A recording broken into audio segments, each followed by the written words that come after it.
WWE Superstar Roman Reigns, the WWE Superstar of the Year. You're listening to the official Wrestling News Source podcast. For all of your information, go to WrestlingNewsSource.com or check us out on Facebook by searching WrestlingNewsSource.com or WNS Podcast. You can also find us on YouTube, Twitter, Stitcher, and iTunes by searching Wrestling News Source Podcast or WNS Podcast. Now being broadcast in over 45 different countries, here are your hosts, Daniel Herron, Tyler Abear, and Doug. That's right. What's up, everyone? I am Daniel Herron. I'm Tyler Abear. I'm Doug. And we welcome you to episode 269 of the official podcast for WrestlingNewsSource.com. For all of your information, go to WrestlingNewsSource.com. Check us out on Facebook, WrestlingNewsSource.com. You can find us on Facebook, WNS Podcast, on YouTube, WNS Video, and on iTunes, Wrestling News Source Podcast. Last time I checked, we're on Stitcher, Beyond Pod, and Player.fm. Oh, just search, check. Just search Wrestling News Source Podcast to find us. I've never checked, but I've been told that we're on Twitter at WNS Podcast. Heard through the grapevine that Daniel's on Twitter at WNS Podcast.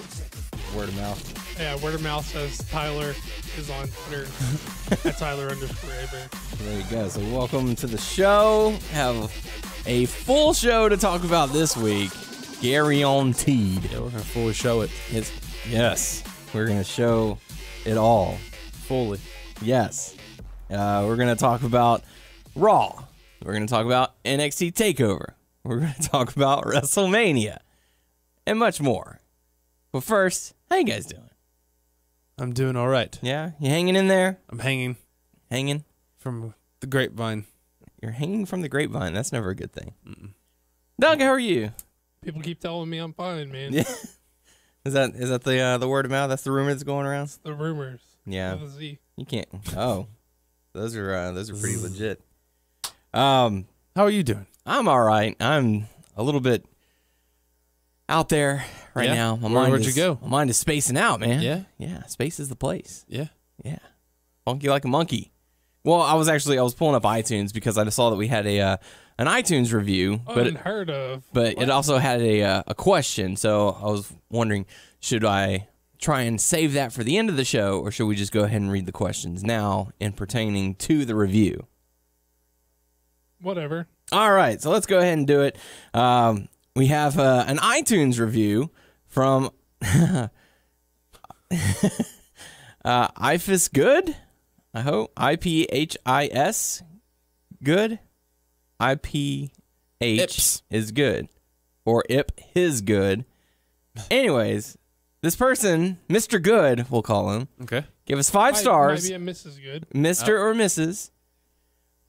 Good has given us 5 stars, saying, hey guys, so I have 2 questions. 1, why you guys hate comic book movie?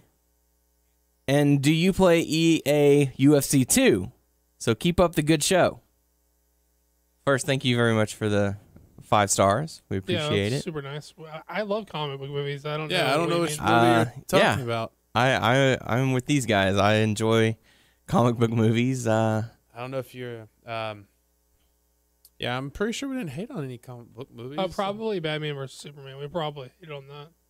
No, well, I haven't even seen it yet. I haven't seen it either. Yeah, we we weren't really talking about, were we we? were mostly messing with Noah because we knew he would react to a certain way. Oh, gotcha. That's okay. Yeah. We were messing with a friend. And no, I haven't played the second UFC game. I played the first one, but I haven't got around to checking out the second one. I just don't have a lot of time right now. Me too. I've watched some clips of it. I'm interested. Tyler showed me that thing where he played Conan on what is that segment about video games that Conan does? Clueless Gamer, something like that. Yeah, that was pretty funny. Yeah, nice. So. Good stuff. Yeah, the game looks interesting. I haven't played any of the UFC games in the past, so I might have to look into it and see how it goes. I'm not typically the best at fighting games. I'm not actually very good at very many games, but might be worth checking out. We'll see. What? Butts. Yeah, I Butts? played the first one. It was fun. And I haven't played the second one. Yeah. Play as CM Punk so that you can have his fight before his actual fight. Yeah. Thanks for the 5 stars. Yeah, thank you. Yeah, thank you very much. We appreciate it. Woo! Let's dive into some feedback. First bit of feedback we have, and before we really dive into it, because we need to address some of the feedback that we have.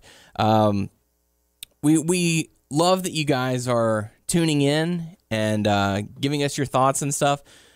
Unfortunately, we just can't read every single, bit of feedback that we have, especially whenever it pertains to like a review.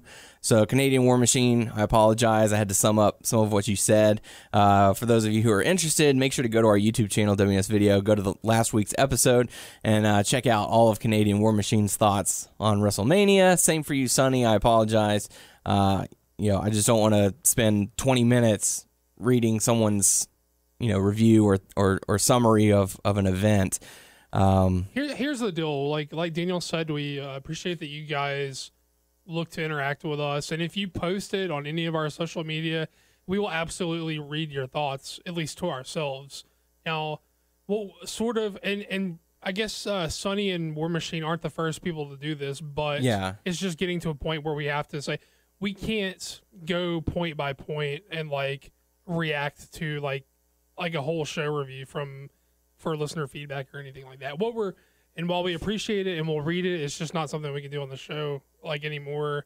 And what we're really looking for from feedback is if you have a point, or you have maybe 2 points, and maybe you need a little bit of room to make your point, or to argue a point against something that was said on the show, by all means.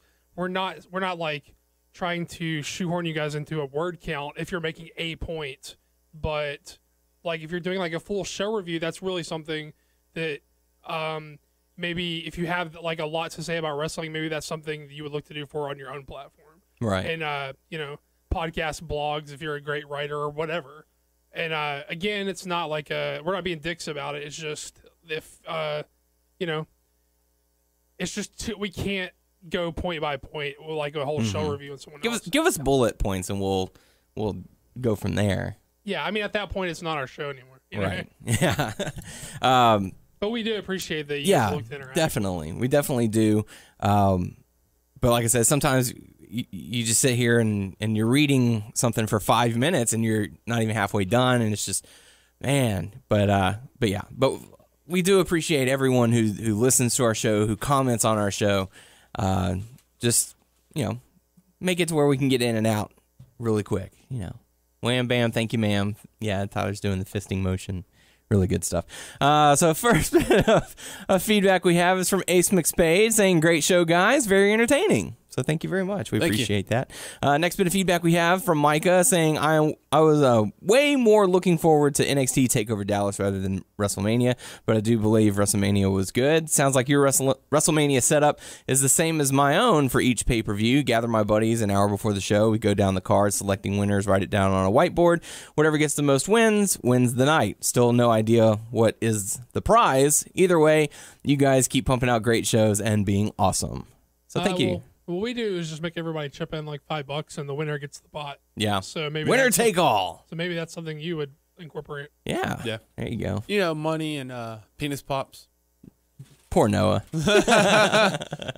Yes, penis pop for Noah. Next bit of feedback we have is from Sonny. Like I said earlier, I did sum it up a little bit. He thought that there was nothing really special about the Taker and McMahon match because there was, no twist, no run-in. It was more of just a traditional matchup. I guess he was expecting a swerve of some sort, some kind of outside interference. From the comments that I saw, a lot of people were expecting some outside interference, and even we were speculating as if something like that were to happen, but unfortunately it was not to be. But we'll dive into our full thoughts on the WrestleMania card in just a little bit. Sonny also said that Mark Henry, he felt, should have won the Battle Royal, especially since Corbin lost to Aries 48 hours prior at NXT TakeOver. And, for something like that, yeah, it could possibly be Mark Henry's last WrestleMania. It's in his home state. You want to have him have a chance to have his send-off. But it's also an opportunity to make a new guy. And if you kind of pay attention to how they transitioned from NXT to WWE, it's sort of like two separate worlds, where what you did in NXT doesn't necessarily get mentioned in the WWE, like on the main roster. It's old school, and the NXT is old school in the way that you go out on your back, you're going out putting somebody else over that is sticking around on the way out. Right. So that's how you maintain people of a certain status on that brand. Right. By making new people before the old people leave. Got to pass the torch. So, but thank you so much, Sonny, and for Sonny's full thoughts, go to the YouTube channel and check it out. Same for Canadian War Machine, saying Takeover was awesome except for Corbin. Thought Zayn and Nakamura was the match of the night. Believed that Balor and Joe shouldn't have been stopped so many times. Enjoyed the Hall of Fame, and then gave a full review on WrestleMania. And for Balor and Joe, we'll talk about it a little bit in our Takeover thoughts. But the ref's just trying to do his job and make sure that the competitors are safe. But with that being said, let's dive into the NXT Takeover Dallas, which took place last Friday instead of Saturday, which was a interesting twist. 5 matches, originally 6 were on the card. We did not get to see Apollo Crews versus Elias Sampson. So that was announced for NXT? Yes, it had been announced, or maybe it was taking place this week for NXT. I'm not sure, but I just recall that it had been announced as a match that was going to be taking place. Some people I saw saying that it was like a dark match, which I guess would have had to have happened before the pre-show, or maybe it just got completely bumped. But I thought I heard that the dark match was whatever Los Hombres going by now, Manny Andrade or whatever, however it's pronounced, and whatever Busic's name is, Chris Gethard. Cool. I think that was the dark match that I heard about. Maybe they both were in. I don't know. Who knows? But I guess only the people who were there will know. So if you happen to be at NXT Takeover Dallas, I'm sure it's somewhere. We yeah, could probably look we'll ask Ben. Well, no, I don't know if Ben was there. Was he? Yeah.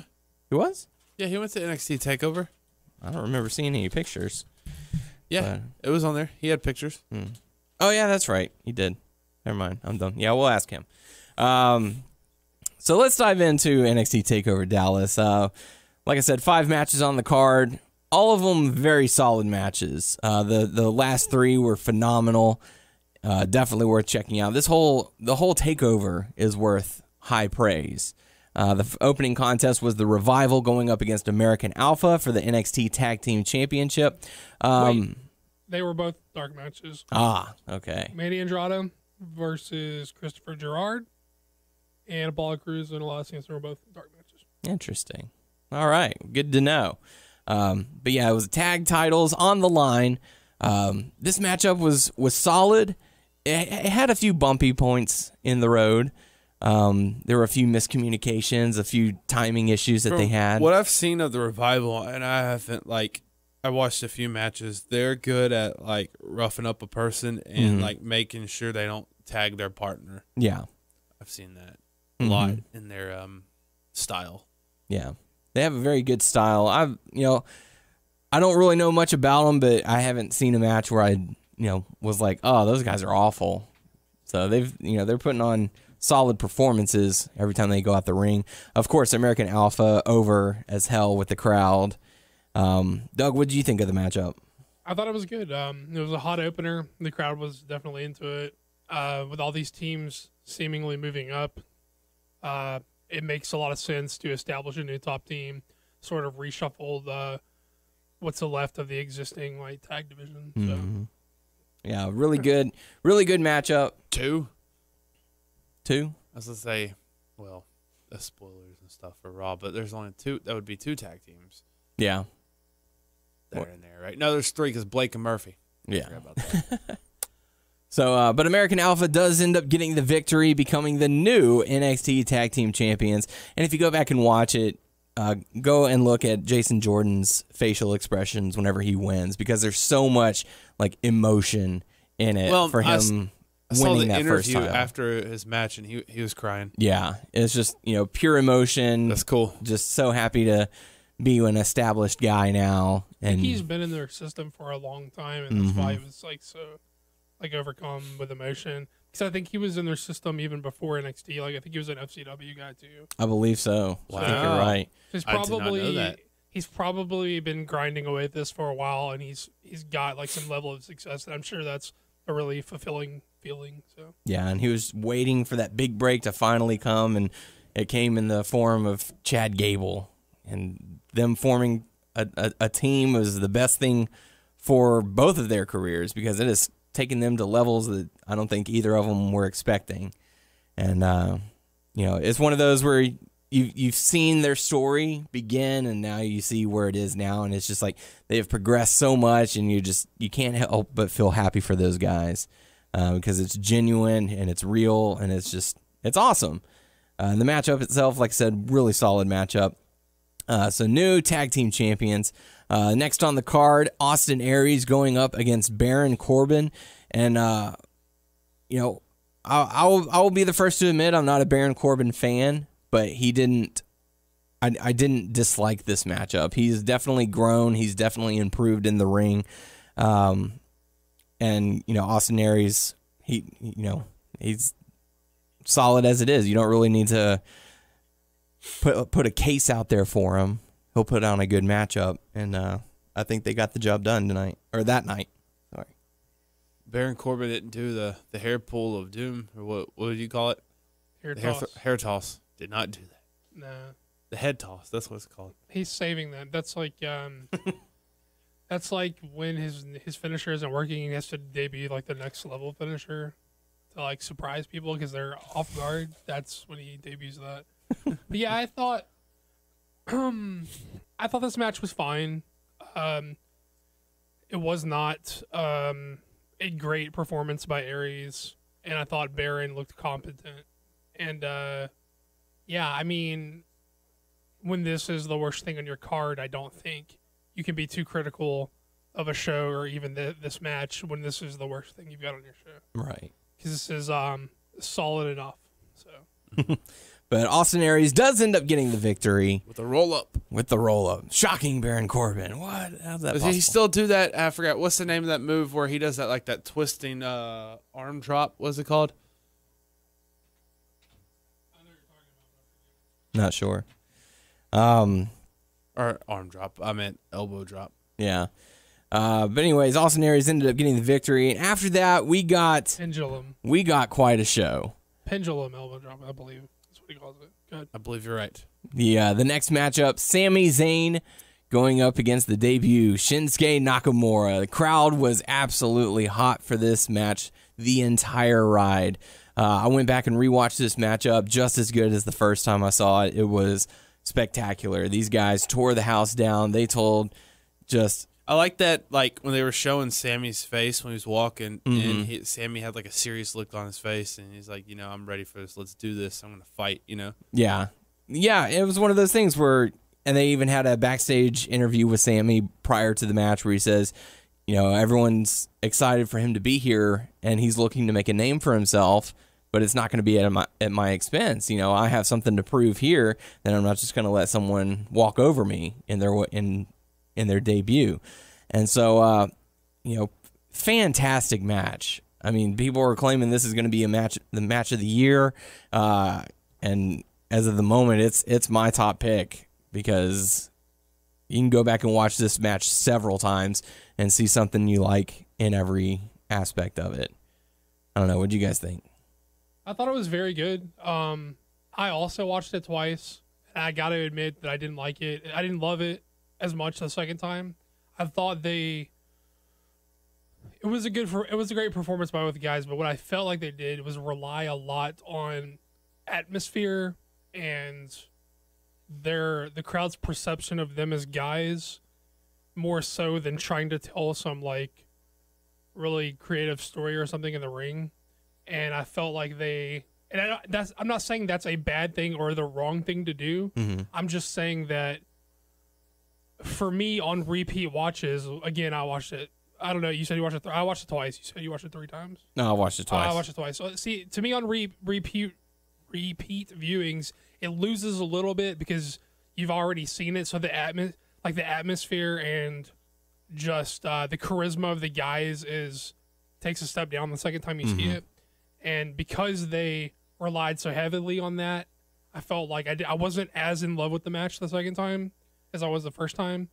But that's like to take nothing away from these guys with the match. I don't think it's the wrong thing to do in that situation when you know people are like super hyped for this. I don't think it's wrong to like let that be a factor of the match. So, again, like, I don't know if we have a Twitter or not. I've been told that we've had a Twitter. And I believe that I also heard through the grapevine on the Twitter that Occam City would like us to compare this match to the Sasha and Bailey match from last year and have a discussion as to which we thought was the better match. And I will say, first off, while I absolutely love the two guys that we're talking about now, that I think the Bailey and Sasha match is clearly the better match. See, I think what Bailey and Sasha had was they had the atmosphere, but they also had like a really well done story within the ring. So I think I would give the nod definitely to Bailey and Sasha from last year. So I don't know. What do you guys think they want us to discuss and have an answer for that? I'd have to go back and rewatch the Sasha and Bailey match. There's a lot that still sticks out in my mind about that match that I loved. I mean, this one's so fresh. Yeah, it would be an unfair advantage for Sammy and Nakamura. Recency bias. Yeah. I'm the same way. I think Bailey and Sasha told a better story. Don't get it twisted. I thought this was a great debut for Nakamura. I thought the match was very good. I just don't think that it holds up as much on repeat views. So, what did you think of his new theme? I like it. Yeah. I've been listening to it like constantly. It's not. I mean, it's not to be that guy, but I think a lot of people who have followed him before, it's going to be hard to accept new music. And yeah, it takes getting used to. And I think he was struggling a little bit, like he didn't get into it. He didn't know the right parts to do, like his like hand gestures to the beat of the music, because I don't think he was that used to the music yet. So parts where he would be like going off and stuff, I've noticed he was that. like looking for a place to do it on beat, and I don't think he could find it yet. So that was like a little bit of a factor, but I don't know. The opening like couple of notes reminds me of that Dead Leaves Within Dirty Ground song from the White Stripes, like the chords at the very beginning. I think if you played it back and forth, the first couple of notes of the Nakamura song sound like that to me. I have to say that for someone who just debuted in NXT, he's probably has the best music of everyone who's ever like debuted, because usually it's like generic. Yeah. I don't know. Well, NXT, I think Bailey's song is great. I think Sami Zayn's song is great. Was Bailey always like that? As far as I can remember, I don't know. Finn Balor debuted with what's his current theme, and that was that was a really Joe's good one. Sucked. Joe's was awful at the beginning, but they've at least tweaked it a little bit. I don't like since. Austin Aries. Yeah, but I mean, but I don't think. I think at least 50-50 they've got great songs. Because Bailey's song is great, Zayn's song is great, Balor's song is great. I think Enzo and Cass' song is great. Yeah. I mean that's a lot of big ones right there. And then, I mean, there are probably as many that you can say you don't like. I mean, no, there's good ones. I'm just saying because I don't know if Enzo, did he like debut by himself when he first started, and then what did he had, Right. I don't know, but NXT does have a solid theme list. Tyler Breeze was okay, and yeah. I mean, it fits him, so Yeah. I don't know. I think they relied a lot on stiffness and like atmosphere and what their crowd are like, that they were willing to let the crowd go ahead and love them because they were set to love them no matter what. And I think they relied on. They were hyped. Yeah. That's not really. It was the hype factor. I'm not really like being negative on it. I'm just saying, I've seen bits and pieces of Shinsuke, like his matches and stuff,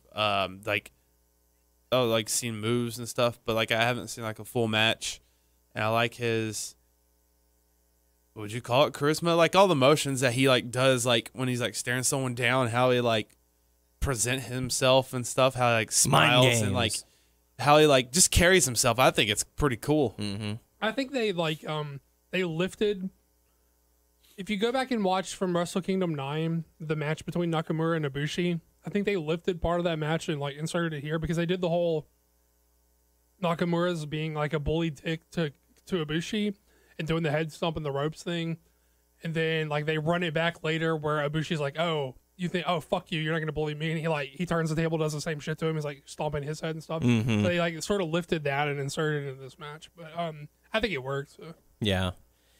That and then the exchanging the forearms back and forth in the center of the ring, going back and forth. I really enjoyed that. It's sort of one of those, sort of like a test of strength, but just see who can outlast the other. And it's just, just go back and watch this match. It's a solid matchup, really good performance by both guys, and worth checking out. But Shinsuke Nakamura does end up getting the victory, extends his hand to Sami Zayn after the match, which Sami accepts, and the crowd is saying, "Thank you, Sami," and chanting to his theme as they're speculating that this could be his last match at NXT. Oh, he's done. Yeah. So, while it might not be officially said, more than likely he's gone from NXT. When they do that pan back of him in the ring, they're gone. And then, they follow him up the ramp as he kisses the audience goodbye and all that. Cries, so. After that, we got to see the co-main event, NXT Women's Championship on the line, Bayley versus Asuka. What'd you think about this one, Doug? Call me with a pretzel in my mouth. Yeah. I was waiting. I picked my spot. I thought it was really good. I think that the crowd was a little tired from going nuts for the previous match, and rightfully so. That it took a little bit away from the work of it didn't take away from the work of the women, but it took away from the reaction to the work of the women. Right. And I don't want to take away. The crowd was great because the crowd tried to like muster through it. Yeah. They tried to push themselves through and be hot for these women, like they were hot for Nakamura, and I don't want to. They were just exhausted. Yeah, it's one of those things where when you've got a 5-match card, and 4 of them are going to be nuts. Like it's a lot, But you almost need that Apollo Crews match to go in there. Not taking anything away from Apollo Crews, but that would definitely be the cool down match. Sure. Something for the crowd to let me sit down for a little bit and get a sip of my drink or something. Yeah, a lot of people argue about. I know a lot of fans, and I know at certain points of my fandom, I as a fan have argued that the card should start out and then should build and build and build. Yeah. But this is an example of how that could be. I don't want to say negatively impacted a card, but you could see how there can be positives in staggering matches on a card to where after so many hot matches, you put a match that is just there to give the crowd a break. Yep. And so I think that this is an example where that could be a positive thing. But I think the women worked their asses off. I haven't heard any negative things about this match, but I think there would be more appreciation if they didn't have to follow like the Nakamura Zayn thing. Yeah, definitely. But it was very good. And I know a lot of the crowd was shocked with the outcome, and that being the referee stopping the match, saying Bayley's unconscious, she cannot continue. That's the right finish, in my opinion. Yeah, but old school wrestling fans will say, well, he didn't even do the arm drop or anything like that. I thought he did. No, she was down. He moved her arm a little bit just to see if she would respond, and he called for it. So I think that would have been a little bit bigger, because every time you put the sleeper hold on someone, they got to do the 1 and the 2, and then the arm comes up. Oh no, he's still in it, and then you fight back. But in this situation, it would have gone down for the 3, and the fans would have known right then and there. But it kind of just happened because you see the reaction of the people in the back, and they don't know if she's tapped out or not. It's just, the referee goes to check. Oh, ring the bell. And they're like, wait, what just happened? Yeah, they don't get the visual because they aren't looking in that direction. Yeah, so I feel like the arm raising, dropping 3 times, that would have made it very clear to everyone she is out. That's a fair point. And she's not getting up.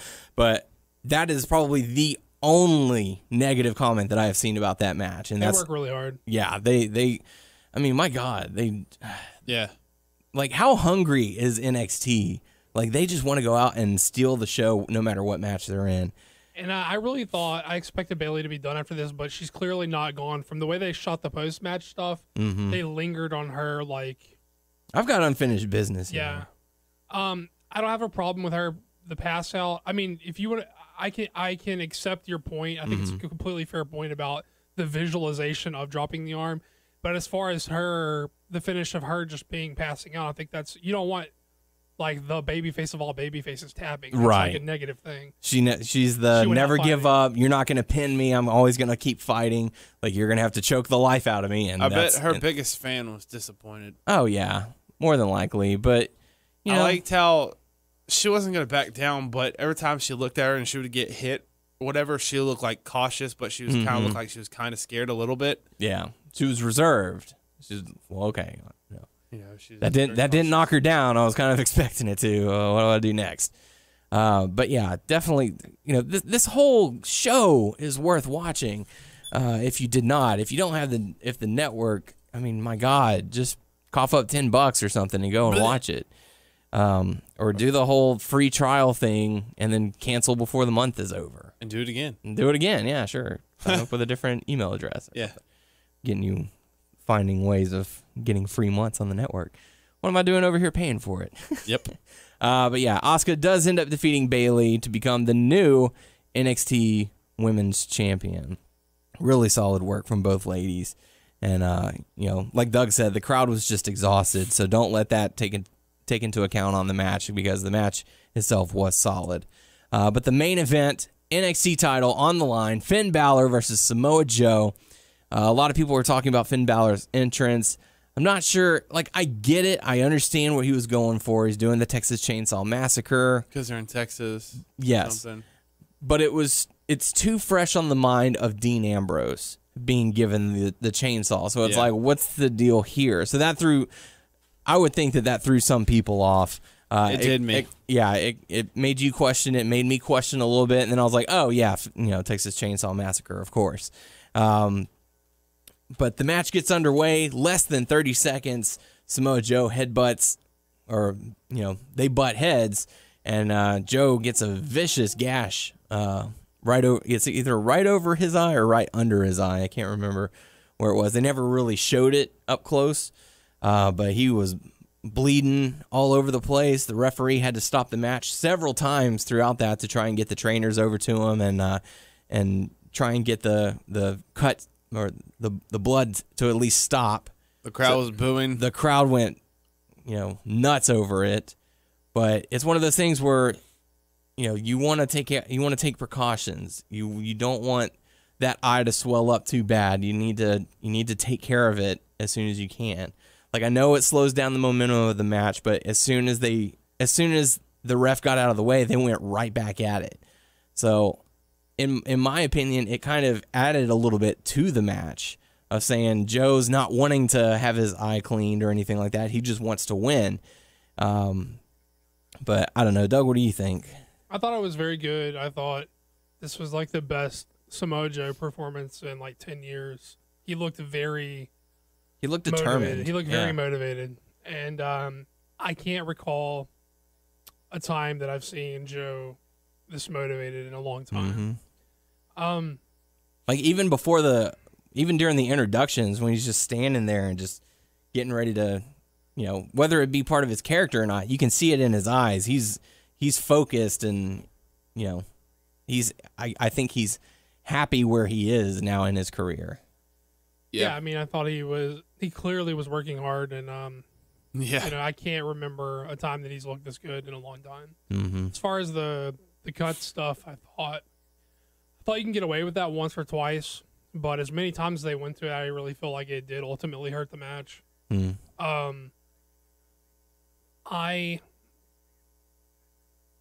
If we're talking concussion stuff, if we're talking head stuff, if we're talking neck stuff, by all means, that's life and death stuff. And at that point, the the show be damned. In those type of situations, you put the guy's health first. Completely and utterly understandable in those type of situations. But a cut on your face is not going to kill anybody. And I think that ultimately, okay, if you want to try to close it up, fine. If you want to stop it, fine. But like the excess to which they went to stop it, ultimately slowed the momentum of the match. To What did like 3 times? Did it like 5 times. They stopped the match about 3 or 4 times, and then throughout the match they would try and, like, anytime there was a break to where they could get to Joe and try and wipe him down or something like that, they would. But you know, that's one of the tricky things about wrestling and the WWE with their, you know, no blood, you know, policy or whatever. It's not like the UFC where it's like, okay, well, there's only 2 more minutes in the round. We'll look at it after that. It's we just started this thing and it's going to be a 30-minute match, so we've got to do something. What I think they could have done is said, hang on, time out. Let's go ahead and fully seal this thing. Let's take care of it, and then y'all get back to it. Instead of well, let me wipe you down while I have the chance, and then go back to it. And okay, well now let me push you away from the match and wipe you down. And now, okay, well, let's stop. You know, since he's in the ring, let me stop you real quick, bring out some more trainers, we'll wipe you down and try and patch you up. You know, in a way it can help, in some ways it hurt. I mean, I disagree in the sense that if you have a rule that says we don't blade, nobody intentionally cuts themselves, right? Fine. If it happens hard way, it is going to happen hard way. Here and there. Happens to Lesnar quite frequently.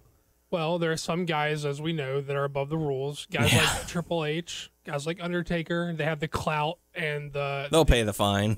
They will tell Vince to fuck off and not. I mean, there are clearly certain guys that have the clout and the respect to do whatever they want to do, and they can get away with what they want to get away with. And I mean, these clearly aren't the guys in that position at this time. But I feel like if you have a rule that says nobody's going to blade, I don't need it. I don't need it in my wrestling to enjoy it. I'm not going to critique a match because it doesn't have blood. Right. But I feel like I can critique the way that you handle the blood in the match. I mean, to me, it does hurt the match the way they stopped it. To me, we're doing this for people's health thing is because of risk of blood diseases by guys. And if that is a concern, and that is a perfectly acceptable thing to be concerned about, but that is the type of test they should be running with their wellness policy test, making sure these guys don't have blood diseases. And then and then if somebody gets caught with that, then they treat it then proactively and not only when they bleed. So if blood disease is a concern, then institute a program with your wellness program or combine it with your wellness program and treat that as it comes up and not only when it happens in a match. Because I feel like while I don't need you to go out of your way to include it in your match, I feel like it's inevitably going to happen here and there. And when you make this kind of a deal about it, and I don't think it is a big health concern, the gash. I don't think it was. I think it's a different level of injury than like a head or a neck thing or something. And I just felt like it took away. Like it happened too many times. I think you can get away with it once or twice, but after that, like when both men are down, you're like, okay, then let's. I just think it was too much. I don't know. And I thought the guys were working really hard, and they clearly were okay by the way they were reacting to it. And the irony of Drake Younger like wiping down Samoa Joe, Mr. Deathmatch himself, is hilarious. But yeah, although it did, the blood did add a little bit to Joe's rage. Sure, you know, like just the visual aspect of him just being just pissed off. You know, like, get away from me. I'm not cleaning off. I'm trying to execute a mission here, and the mission is to destroy Finn Balor. But I don't blame the refs themselves. That's clearly the way that's their job. You know, I mean, the same thing happened in Nakamura's match with Sami Zayn. Nakamura got a bloody nose. You see the ref put the gloves on, waits for a moment for the action to slow down, and he walks over. Let me wipe off your nose a little bit. All right, good to go. But yeah, I mean, I mean, I don't want to sound like a vampire, but I like blood can. I mean, as much as we do want to care, as much as we do care for the health of these guys and girls, and as much as we want to say that their health comes first, you can't deny like your gut instinct that like a blood can add like to a match. Like, I mean, it's it's. I don't think it makes you a bad person. I just think it makes you being honest with yourself if you say that it can add to a match. So it's there. I don't know. Tyler, what do you think? What's your thoughts on this subject? I see both points. I think I was leaning towards let me just make sure he's all right and stuff. But I mean, I see Doug's point. Yeah, but the match itself was, for what we got to see, but in between the ref stoppages, I certainly enjoyed it. I thought these two guys went to town on one another. I thought Joe was going to take it. Yeah, I think a lot of people were, and Samoa Joe was definitely looking like he was going to get the victory. Did you see the post interview with Finn Balor? No. He said, I won the battle, but I don't think I won the war. Samoa Joe's just going to keep on coming, and I don't know if I can keep him from taking the title. And he just, he was out of breath and stuff, but he was just worrying us. I mean, I won, but how many times before? Third time's the charm. Like I barely won this time. Yeah, I think they might be setting up for a third run, Samoa and Finn, and it might cap with all off the other with call Samoa ups. getting the I'm win. glad they didn't call him. Well, I hope we still have to see, but well, I think we are aware of all the current call ups for the time being, so I think we might be getting Samoa Joe, Finn Balor 3 at the next takeover. And who knows, maybe we'll see Joe go over. Who knows? Doug, overall thoughts on the match aside from the ref stoppages? Good stuff. All right. It worked hard. Yeah, definitely. Overall thoughts on NXT Takeover? very good. Yeah. Very good. I might say it's the best one yet. Nice. Very good. Yeah. And it was definitely one of those bittersweet moments for us because I know we were all wanting to go to the show, and unfortunately we were not able to. So, it's bittersweet because we did get to watch it from the comfort of our own home, but we also were not there live to see it. The comfort of your home. Our own home. My home. We just live together now. Mm-hmm. Pretty much, yeah. Kelsey's going to be so surprised. Surprise, we're moving in. Yeah, at least our bill expenses are going to go down a little bit. Well, no, I'd say that the bills are going to go up, but maybe I won't have to pay as much. So, good stuff. So with that being said, let's go into WrestleMania, the 7-hour extravaganza. My God, this thing took on a life I don't of ever its remember own. it being 7 hours. Okay, just under 7 hours. 9 minutes under 7 hours, if you will. Has it always been like that? No. I was about to say. The main card has been, in the past few years, it's been 4 hours with like an hour pre-show. So 5 hours max. This year, we got 2 hours of pre-show and 4 hours and 51 minutes of main card. So 6 hours, 51 minutes total. I mean, they can run as long as they want. Yeah. It's on the WWE network. So. You certainly can. And we talked about this last week. I mean, we could do a 7-hour podcast. That doesn't mean people are going to listen to 7 hours. Of Exactly. We talked about this last week. If you're going to promote a free pay-per-view for your audience, you don't make it be the 7-hour long one. I mean, yeah, they're getting their money's worth because they're not paying a dime for it, but they're also having to sit there for some for 5 hours, some for 7 hours. In our case, it was 7. It's just such a long show, especially with the final match being so drawn out. But let's go into it. WrestleMania 32, AT&T Stadium, Arlington, really good. Packed house. They claimed it was 101,000. Later reports came out and said, nah, it wasn't that many. It was about 94,000, which is still a new WrestleMania record, which is, I'm glad to see that they were able to break that record. I know they've been holding on to it for a long time. 94,000. Yeah? I don't know if I buy that. What do you think? Because the past quote-unquote records were definitely worked, too. So, I don't know. Every year is going to be worked.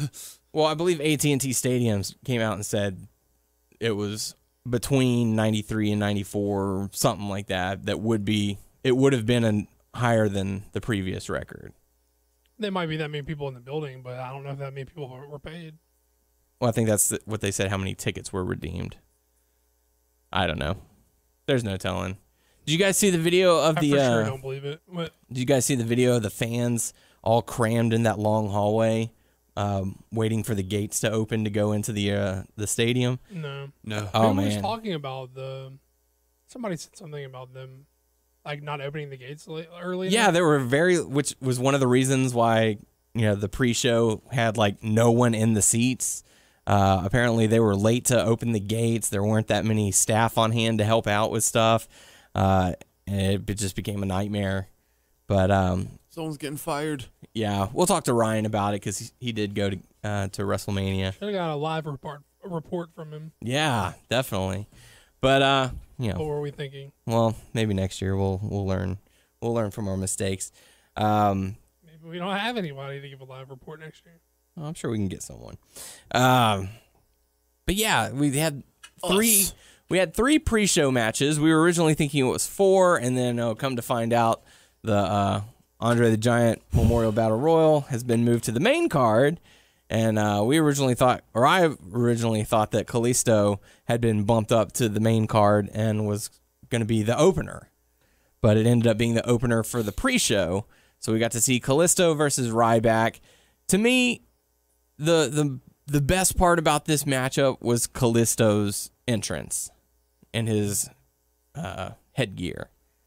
He looked like he had a Mardi Gras themed color, And dragon outfit. Whatever. Yes.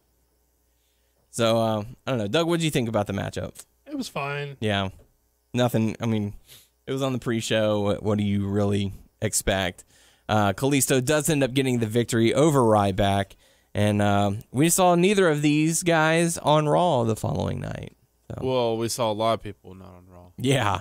After that, we got to see the 5-on-5 divas, or not divas anymore, women's wrestling. It was the Total Divas going up against Team Bad and Blonde. And the Total Divas ended up getting the victory. And this was also reportedly Brie Bella's final match. Nikki came out at the end. Yeah, Nikki came out, celebrated with her, and all of the teammates took to social media She thanking can retire her. and she can go make babies. Yep. Baby Mama Bella. I think I heard that the reason that they didn't make a thing about it on the air is because it's going to be the focus of the next season of Total Divas. Ah, that would make sense. Also, if you flash forward, I believe that I heard that Maurice is going to be replacing her, and that's why she's back on Total Divas. Wow. There So you we're go. going to be seeing Miz on Total Divas. I would imagine so. That should be interesting. He's back on a reality show? What's up with that? So, any thoughts on the matchup itself? Shoot, I'm trying to remember. Oh, they did tease Eva Marie not tagging anyone except for Natty. Mm-hmm. Well, she slapped her arm. But It was really one of those things where they have so many women, but not enough time to tell like a story. So cracked it's me like up because collection of spots. Good. Yeah. we were all talking a lot, and what cracked me up, and I think I was the only one who may have noticed it. They all walked out. They're all supposed to separate, give space between them. They all posed, but Eva Marie walked into someone, and she's like, "Oh," and like she hurry and posed, and that was pretty funny. Wow. Get it together, Eva. But yeah, the Total Divas team ended up getting the victory. After that, we got to see the Usos going up against the Dudley Boys. Again, pre-show match. I kind of tuned out too. I'm sorry. I'm kind of over that. I think we were all enjoying food at that point. And anything to really take away, Doug? No, it was fine. And one of the few, right finishes on the card. I think you can count. I think there are about 3 finishes on the card that I think were the appropriate finishes. Yeah. For the pre-show, Tyler and I got all 3 correct. You were the only one who picked Ryback. And then after that, I was about to say this is our predictions fell apart. Yeah, I was about to say this is the end of the predictability. Yeah. With the exception of the main event, that was it. That was all we got. Yes. So you people that argue predictability, Here you go. surprise me instead of making sense of the story. Here's your fucking WrestleMania. I hope you liked it. Because we kick it off with the Intercontinental title ladder man match. 7-man ladder match for the Intercontinental title. Good action. They had some good spots. I really enjoyed it. Just the ending. Wow, did not see that coming. Zack Ryder pushes the Miz off the ladder and claims the Intercontinental title. The match Shocking was fun. moment. They worked hard. Mm-hmm. I'm not going to complain about rewarding Zack Ryder for his service to the company. I'm not going to complain about the fulfilling a guy's dream. But strictly speaking on what makes sense for the story they're telling with that title and the people that are in it, it was the wrong finish. But this is one that I'm not going to complain about. I have no problem with him winning. There are a lot more that I have a lot more problems with. And it was a nice touch having his dad jump the barricade and get in the ring with him to celebrate. Sure. Just because they even made a point to mention that Zack Ryder in his however long career has never had his theme music play at WrestleMania. And so this was the first time it ever got to happen.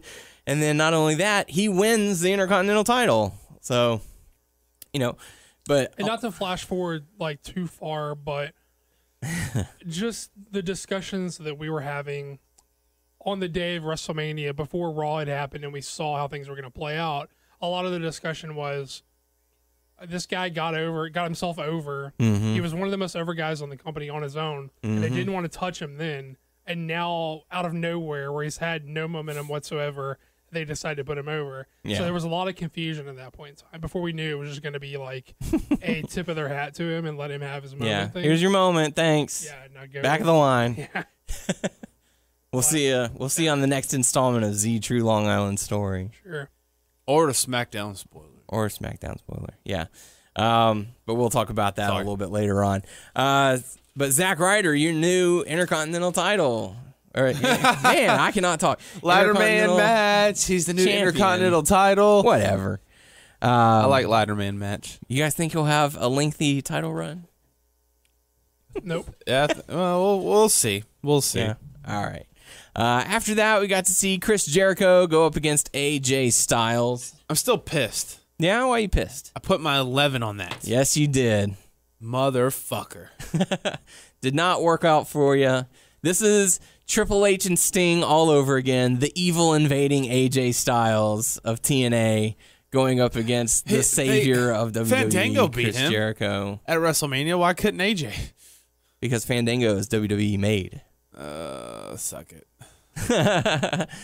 But yeah. The action was okay. The outcome, It wasn't their best match. no. But Chris Jericho does end up getting the victory after a phenomenal forearm that got turned into a code breaker. Doug, what do you think?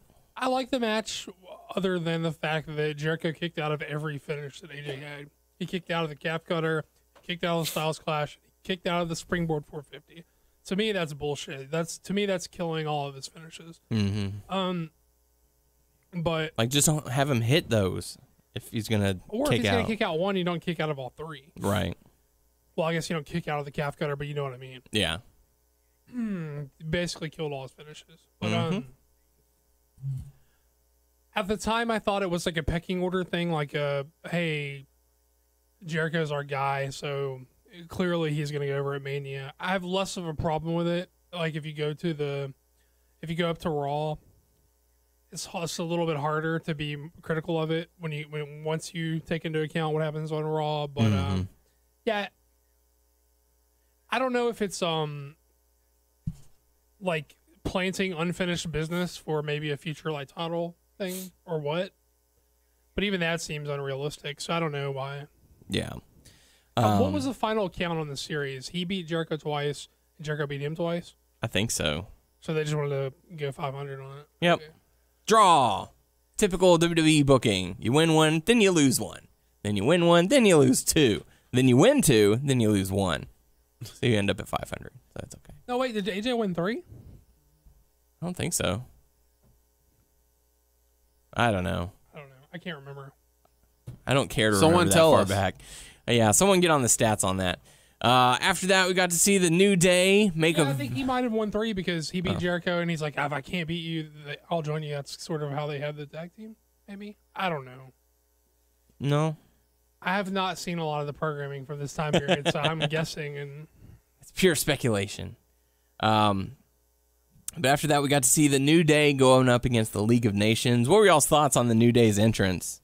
It was all that was right. pretty cool. It wasn't like super. I mean, it was big, but it was like it appealed to me because I like. Because you want some bootios. Well, I like that big box of bootios and the big bagels they have in there. Yeah. But I like Dragon Ball Z, so Yeah, that was a nice touch. I mean, if you think about it, no one knows anything. But it fits their character though. But it's weird if you think about it. What drove me nuts about that is that Michael Cole was like, "Oh yeah, his hair's dressed like Vegeta from Dragon Ball Z." Did he say that? I didn't hear that. Yeah, he was like, "Come on, Byron, you're supposed to know these things." Or something Vegeta? like that. He might have gotten the name right, but I was just like, I don't remember him saying Vegeta. I was like, why the hell is Michael Cole making a reference to Dragon Ball Z? I bet like, someone he's not in his supposed to ear know that. and Oh, like- absolutely. Say something about Vegeta. Yeah. Vegeta. What is that? Yeah.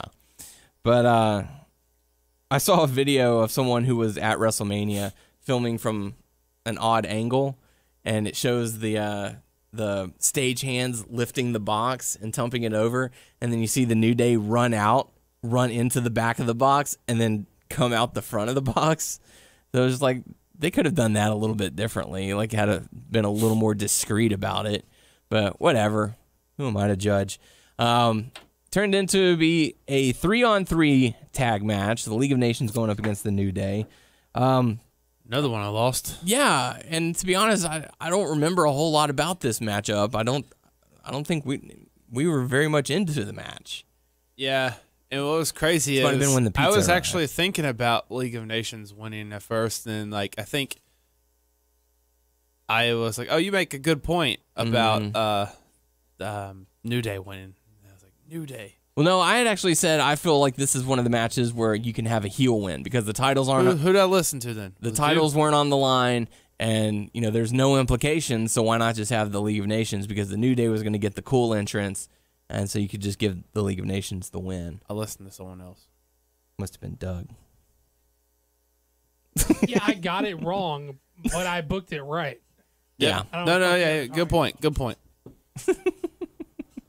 I agree with him. But League of Nations do end up getting the victory, and they go to attack the New Day. But then, hold up a minute, players. Whoa, wait. Barrett is in the ring. He wasn't in the match, but he was Yeah. talking how great they Talking were. smack. Then HBK, Mick Foley, and Izzle. Stone Cold Steve. Mick Foley, Izzle? no HB Shizzle. Mm-mm. HB Shizzle. Mm-mm. HBK, Mick Foley, and Stone Cold Steve Austin come out, and they attack the League of Nations. HB and Shizzle. drink a beer, and then booty dance with the New Day, and then Stone Cold. Austin gives a stunner to Xavier Woods. Doug, what were your thoughts on the matchup? The match was sort of blah. Yeah. I feel like the wrong team won. Yeah. I feel like I understand the nostalgia of wanting Austin and Foley Mm-hmm. and Michaels out there. I understand they were hurting for star power, and so having these guys on the show helped in some Majorly. sense. It's a WrestleMania moment. But I can't help but feel like, even though it was a feel-good moment, I can't help but feel like the more you trot these old guys out and have them beat the ass of your current talent and then walk away without making any new talent, the worse these guys are for having to have endured that. The less these guys feel like stars, the more they keep getting their ass handed to them by old. They'll never be as good as those guys. I mean, at least Austin sort of worked 50-50 with Rusev. It looked like Rusev got some in on Austin, like he let it happen, but the other guys just sort of maimed the rest of the guys. Yeah. And I will say this, HBK looked to be in great shape. He looks like he's been, keeping consistent with the gym and all that. And Probably on his hunting shows, he'll like hide in a bush, and when the deer gets close, he like super kicks him in the face. something tells me that doesn't happen on his show. What? Have you seen it? I have not, but If I had to make a guess, I'd say that does not happen on his show. You don't know. Oh, do you watch it? No. Well, then how do you know? How do you know? How do you know? That's my line. Okay. After that, we got to see Brock Lesnar go up against Dean Ambrose in a no-holds-barred street fight. I lost this one, too. I think we all did. We did. The only match that we got right on the main card was the main event. Yes. So Brock Lesnar defeats Dean Ambrose in a street fight. I felt like this would have been a perfect opportunity to make a new star, elevate him to that next level. He's conquered the beast. You know, he proved that he could not be taken down, but nope, was not the case. Brock Lesnar demolishes Dean Ambrose. Who's eventually going to beat Brock one-on-one? John Cena. Well, other than John Cena. The Rock. Other than The Undertaker. Triple H. Stone Cold Steve Austin. HBK. Mick Foley. Not me. Like a current superstar. Roman. That's why they kept him strong. Gotta keep him strong. Because Roman will beat him eventually. Roman has his pimp. Because I think it wasn't Heyman talking about now our attention's on the guy who has the title. Now that this is over. Oh, is that what he said? Something about that. Something I like did not that. hear that. I would imagine that he is a future feud for Roman. Mm-hmm. And Roman will beat him at that time. I still think it's the wrong. I still don't know that it's the right call though, because give Roman everything, and still he's not over. well, Pretty much. That's not what I mean. This is not a judgment on Roman. This is a judgment on the way that Brock Lesnar is. You guys are way too fucking happy and way too quick to want to shit on Roman. You guys are some fucking haters. I can see it in your face. Y'all Yes. some player fucking haters. Yep. Y'all remember my quote because Roman was already fucking like acting 100% better on Raw. Remember what I said? Within 2 months of his heel turn, 60% of y'all fucking haters are going to be on his dick. So y'all remember that. Y'all might be including yourselves in that. I don't think I will still be on his dick even if he turned heel. I think he needs the heel turn. I think you're on your way. You guys are way too quick to want to shit on Roman. I'm not even talking about Roman. I'm talking about Brock Lesnar. That's right. Brock Lesnar, the Beast, the Conqueror. I still don't know if it's the right call to keep him strong for Roman because, well, he's already beaten Roman and he's beaten everybody on the else on the roster. So it was time for him to make somebody. Yep. And I mean, maybe it's going to help solidify Roman if he's a babyface. And I mean, if Lesnar goes in babyface, Reigns is working heel, and he beats him then finally. It just feels like the dynamic's weird, though. I don't know. Because he's already beat everybody else on the fucking roster. So how much stronger do you need to keep him? I don't know. What did you think of the matchup? I thought it was just my general feeling for the card was the match was fine. The booking was wrong. The match was fine. The booking was wrong. That's how I feel for like 90% of this. Yeah, personally, I felt like it under-delivered. I guess maybe I built so much hype into it. Like, oh, these guys are going to go to town and just destroy each other in the ring, and then it didn't really happen. Well, the talk around the match was that Ambrose lobbied for some crazier spots with some weirder weaponry and stuff, and that they didn't push it through. Like the word was Ambrose was pushing to go like edgier with the stuff, and they didn't want to push it through. Gotcha. That makes sense. I mean, he even brought out the chainsaw, and it didn't work. Well, right before he tried to start, then he got hit. Oh, yeah. And he just dropped it. He didn't try to pick it up again. Yeah, right. Well, what could you do with it? The story just doesn't make any sense to me. Mm-hmm. What could you done with it? Just hit him with the back part of it? No, he was looking to cut him up. I mean, he's gonna fucking kill him. Yeah. He's gonna like chainsaw him. Didn't you watch John David Guerra's? John Garrett. Well, I was going to say John Guerra, but I preferred to say John David Guerra. No disqualification. It's no disqualification, Tyler. That's If he right. kills I saw that picture with his head chopped off. Yeah, that's what was going to happen. Maybe he'll cut his dick off. If he kills him, possible. he still wins. Going to cut the dick off his chest. The dick off his chest. Dick sword. Dick sword. Yeah, off his chest. But Brock Lesnar does end up getting the victory, defeating the mighty Dean Ambrose, who both of those competitors we did not see on Raw the following night as well. After that, we got to see the triple threat match, Charlotte versus Sasha Banks versus Becky Lynch, which many people are saying this was the match of the night. Would any of y'all agree, disagree? It was pretty good. I don't know. Nothing like truly captivated me on the whole thing. Yeah. I wouldn't. I'm not picking a match of a night. Yeah. This is another WWE not knowing how to tell a fucking story. Yeah. This is another WWE proving that, and not that we ever doubted them, but proving that they don't really care about pushing women's wrestling forward. They only care about it, about saying that they're doing it in other medium to promote themselves. Because your first, okay, first of all, like, it's weird to say the first women's champion because they've already had it, but like your first new women's champion won the title with the help of a man, which negates we're taking women's wrestling seriously and we're going to re-legitimize women's wrestling. So why even fucking bother? Right. You're only doing it to get the positive publicity. Because she's the daughter of the dirtiest player in the game. Well, she could have cheated to win on her own. Yes. I mean, if we're telling you, like, hey, women's wrestling is legitimate. It's a thing. It should have been all along. But then you need a man to, like, help you win the match. Does that not undercut what you're saying? World. To me, that undercuts what you're saying. Yeah. I'm trying to remember the match. Nothing really stuck out too much for me except for the end, which I think a lot of people had the complaints on, saying that the match was fine until the ending. And, Charlotte ended up getting the victory by forcing Becky Lynch to tap out while Sasha was trying to get back into the ring. Ric Flair held onto her leg to prevent her from breaking up the, figure eight? Whatever it was. Yeah. So Charlotte is the last Divas champion and the first WWE Women's Champion. Not the WWF Women's Champion, the WWE Women's Champion. Yeah, it was whatever. I don't know. This whole WrestleMania was kind of a letdown for me. Did y'all have that feeling as well? I was zoning out, man. Well,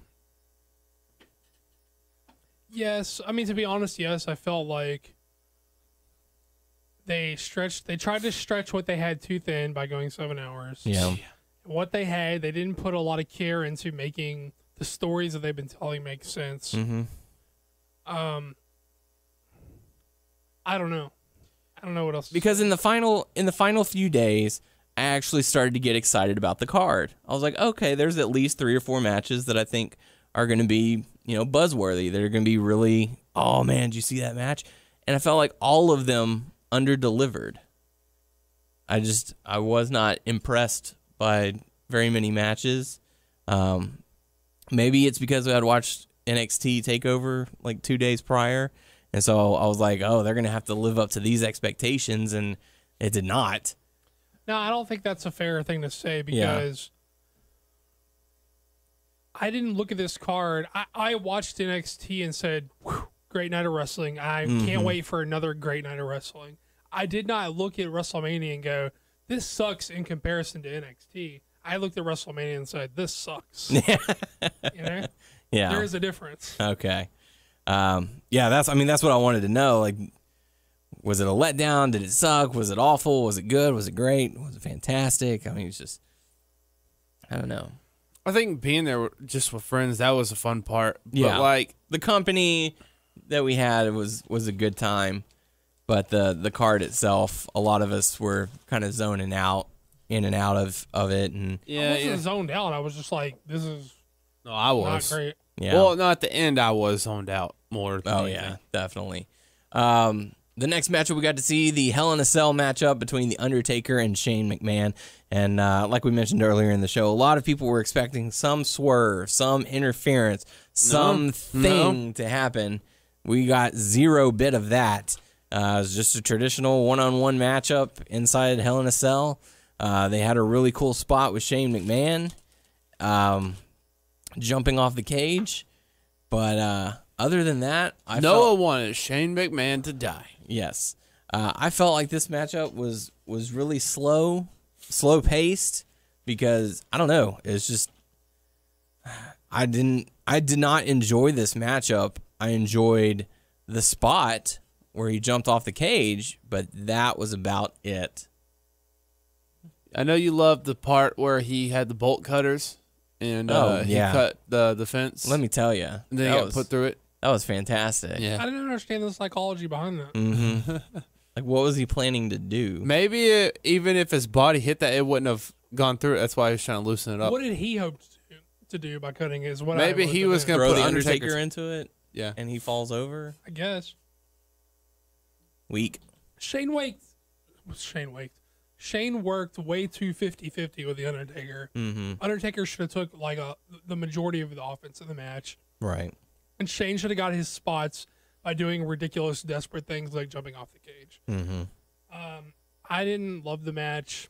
I can appreciate that he put his body on the line to jump off the cage. Yeah. But it didn't turn me around on the match. And to me, the story is the wrong ending to the story. Mm-hmm. Again. Then even also, I don't know how true it is. I read online that this may be the Undertaker's last match. Yeah, I mean, it's... Here's the thing. Let's go to all the talk of the Authority is going to go away off TV for a while. Why the fuck would they... Undertaker just won them the right to stay around. Why the fuck are they going to go now? Mm-hmm. They were fighting to stay there. Yep. If that is your finish to your story, Shane wins the match. They shouldn't have made the stipulations. And then on Raw, they turn it around. And it's like, okay, yeah, you can have control of Raw tonight. There you go. He should have won the match. Shit don't make sense. And what they're probably going to do, Vince is going to come out and be like, you know what, I was wrong. You did a pretty solid job on Raw. I'm not convinced. I'm going to let you have SmackDown. I'm not convinced that Shane is sticking around. Yeah. I'm playing the wait and see because I feel like that could just be we're going to harbor the storm that is the after Mania Raw. I felt like that could be a strategy they use to harbor that storm. I don't have any faith yet that he's sticking around. Right. But or that he was going to in the first place, but more so now. Mm-hmm. But The Undertaker does end up defeating Shane McMahon, which is so weird. Yeah. You know, I mean, yeah, good for The Undertaker, but I don't know. It's just, it hurts to think about. His head hurts. Because we actually bet against The Undertaker at WrestleMania to win. I laughed at Noah. Yeah. I was like, you're betting for The Undertaker this time? But then I laughed at myself. Again, it goes with what makes sense to us does not apparently get across to the bookers or the writers over at the WWE. No, this is not a scenario like AJ where you, at the time, you're like, okay, this doesn't make any fucking sense. Then you watch Raw and you're like, okay, I see what they're doing here. Mm-hmm. Okay, this sort of negates what happened at Mania. This is a story that just doesn't make sense. And no matter what they do afterwards, it's not going to make it make sense. Right. It just doesn't make sense. Mm-hmm. But, yeah, The Undertaker ends up getting the victory. And then after that, we got the Andre the Giant Battle Royal with special guests in the match.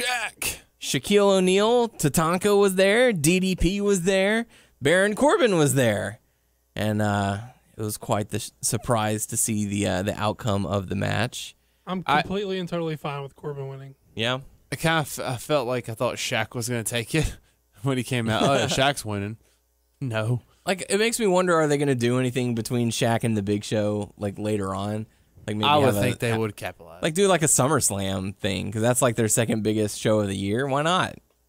You know, you can have month-long training videos with Shaq, learning the ropes and doing all this, going to the developmental, and people will tune in for it. Shaq's wrestling, oh no, and then here comes Karl Malone and Dennis Rodman. Yeah. But not interested. But going back to the Shane and Undertaker match, I'm sorry. You know, it's like we were saying, you know, if you have the Undertaker win, then this was strictly to get people to tune into WrestleMania. It was only a hard sell. That was it. It's just, I don't know. It doesn't just doesn't make sense. I don't like it. But but, yeah, and you can. if you're only going to do that, if you're only bringing Shane in to WrestleMania to help draw for WrestleMania, then tell a story that culminates and wraps up with him doing whatever at Mania that makes sense for that. Like, not something. They went back on all their stipulations, even though, or it appears that they're going to go back on all the stipulations, even though he lost, and it just doesn't make any sense to me. Yep. But the Andre the Giant Memorial Battle Royal, that's a mouthful. Do you feel like Baron Corbin should have gotten an introduction of some kind so that the crowd would have at least said, oh, wait, that's Baron Corbin? Nah, I feel like the match in general is his introduction. Okay. But yeah, he ends up getting the victory. It came down between he and Kane, so I'm sitting there going, come on, Kane. I picked you to win. Get me 1 point. Oof. I mean, the one and only guy that could get me to cheer for Kane was Daniel Bryan, and he's gone. So I can't get behind Kane. Well, I was pulling for him for that point. I needed that 1 point. Oh, you picked them you legit picked them. Yeah. I figured this would have been his year. Or My Mark. guy wasn't even in the fucking thing. It was either him or Mark Henry that I was expecting to win, but y'all forced me to choose, and so I picked Kane. We didn't know Baron Corbin was going to be in there. Yep. It would have been nice to have known beforehand, but whatever. So Baron Corbin wins the Andre the Giant Memorial Battle Royal. After that, The Rock came out and had a t-shirt cannon. What? Not a t-shirt cannon. No, it's a flamethrower, and he set his name on fire. Just because. Yay. Because he's The Rock, and that's electrifying. Yay. Right? Anyways, so he comes out, announces the attendance, which is then proven to be inaccurate. The Wyatts come out. They have an exchange. What better way to get over some struggling talent than to put them across the ring from The Rock so that he can come out and mock them? Yep. That gets them over. Yep. Then, hey, let's have a match because I'm wearing my gear, and you put me up against one of your goons, and I'll defeat him in 6 seconds. Again, that'll get those guys over. Any thoughts on the whole Rock Wyatts segment? It really didn't bother me like it bothered you. I mean, to me, it bothers me when you book Bray like you want him to be something, and then he ends up losing a feud. But he has no momentum. He has like negative momentum right now. So if you're just gonna use him to pop the crowd with The Rock and Cena, it's not like he ate the pin. At least it's not like Rowan's gonna be your next superstar. I mean, if they were on a roll and they used this and it halted their momentum, I could see having a problem with it. But they don't have any momentum to lose. Yeah. And like Doug mentioned, John Cena came out, helped The Rock, and they fended off the dreaded Wyatt family. So that's it. Yep, that was it because we had already reached the top of the hour. Actually, we were probably like 10 minutes past the top of the hour for this. And then it's main event time. Well, during the Rock stuff and like going into Roman Reigns, I took a picture with Noah, and it was a face swap thing. It was a glitch. It was great. And he didn't like it. I kept on posting it to his page, and he kept on deleting it. Actually, we were all doing that. And then so I've been making funny pictures of Noah, so I created a like page. Go out and like Noah Art. Noah Art. Yeah. Yes. NOAHART. Mm-hmm. Go like it. And Cheap little plug. Yeah. And he hated that. So that's what I was doing the whole time during the main event, was creating the Noah Arts page. So I did not watch the main event. Oh, all right. Well, Doug, I'll turn it to you then. Triple H versus Roman Reigns, WWE Championship on the line. What were your thoughts on this matchup? I still feel like the right guy won. Yeah. I know that's not a popular opinion, but I'm right and you guys aren't. So, like me, you guys, or I felt like he was going to win. Whoever, this was the one match during the main card that we all got right. Yeah. No, I'm just saying people who thought it was the wrong call for him to win. I think they're wrong in general. But I mean, the match was just there. It was really, the crowd was like overwhelmingly distracting to the match. Yeah. They had no interest in it. I mean, I felt like Triple H didn't work heel enough. And I felt like And it wasn't like one of those situations where the guy says, I know I'm over as the face and you're over as the heel, so we're going to switch for the night or whatever. It didn't feel like that to me.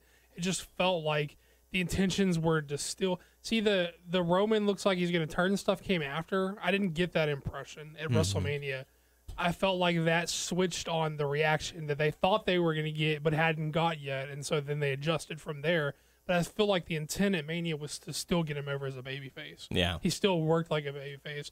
Triple H just didn't work heel enough. And I think that only amplified like the sort of wildness of the crowd. Yeah. I mean, they are not fond of Roman Reigns during this matchup, and the people that we were watching it with, they were just complaining the whole time, like, this match is just not going to end. It's still going, and it was a very drawn out match. The only real spot that I remember is Roman Reigns hitting the spear on Stephanie, and then somehow he ended up getting the victory. So Roman Reigns defeats Triple H to become the new WWE champion, and the crowd doesn't seem too thrilled about that. So, I don't know. Like I said, overall, I was kind of disappointed in WrestleMania this year. I hope they can get stuff turned around so that for next year, it'll be a better show. Like, I know they're trying to appease all aspects of their audience by having the spectacle, and it's not necessarily about the matches, it's just about the allure. But I mean, come on, you gotta do better than this. This did not feel there are lots of times where people complain about aspects of a card where I can objectively look and say, hey, that shit just ain't for you, buddy. Yeah. That part of the card just is not for your demographic. It's just not for you. They don't care if you like that or not. Yeah. But if I look objectively at WrestleMania, I can't say that they were trying to please too many different people because I don't feel like they pleased anyone. Exactly. So, I mean, I feel like that's a big difference. Yeah. To me, it came off like an exercise in like doing the opposite of everything they should have done. And I'm not even talking about Roman because I thought Roman should have won. Roman was one of the few finishes I thought they got right. I thought Corbin going over was fine. I thought Roman going over was fine. I think the Divas match the Total Divas versus Team Bad. That didn't matter who won, but the rest, the Usos, they should have won, but it didn't really matter. But the majority of shit that mattered, I think they got wrong. Mm-hmm. So kind of disappointing. Tyler, what are your final thoughts on WrestleMania? 7 hours too long. 7 hours too long. Doug, your final thoughts? I don't know. I was pretty unhappy with it. All right. That closes the chapter of WrestleMania 32. What was the Mania? Was it last? The one before that, we were like, we don't know about this one. We thought it was 31. The worst. Yeah, 31. We were like, man, they've just thrown matches together. It's not well put together, and it ended up being one of the most talked about, most highly praised WrestleManias ever. This WrestleMania was as bad as everyone always claims a WrestleMania is, but isn't actually. This is like how bad it really was. Yeah. So just not very good. That's why it's kind of bittersweet, where it's like I'm kind of glad we didn't go because I felt like I got my money's worth watching it from home. But I don't know. Let us know in the comment section what you thought of WrestleMania. Are we too harsh? Were we right on the money? Were we not harsh enough? Let us know. But now it's time to go into Raw. The Raw after Mania, always a rowdy crowd, and was no different here. Although, once again, I feel like we've stressed this on numerous occasions about the crowd. If you distract from the match too much, I'm just not going to be very interested in what the crowd has to say. And I felt like they did it on a couple of occasions, but again, it's the night after WrestleMania, and they like to emphasize, all the crazies are out and doing all that. That's why they're booing Roman Reigns. But we kick things off. Vince McMahon coming out saying, yeah, that's right. Shane lost the match, which means he doesn't get to hold anything over my head, and no one else gets to ever again.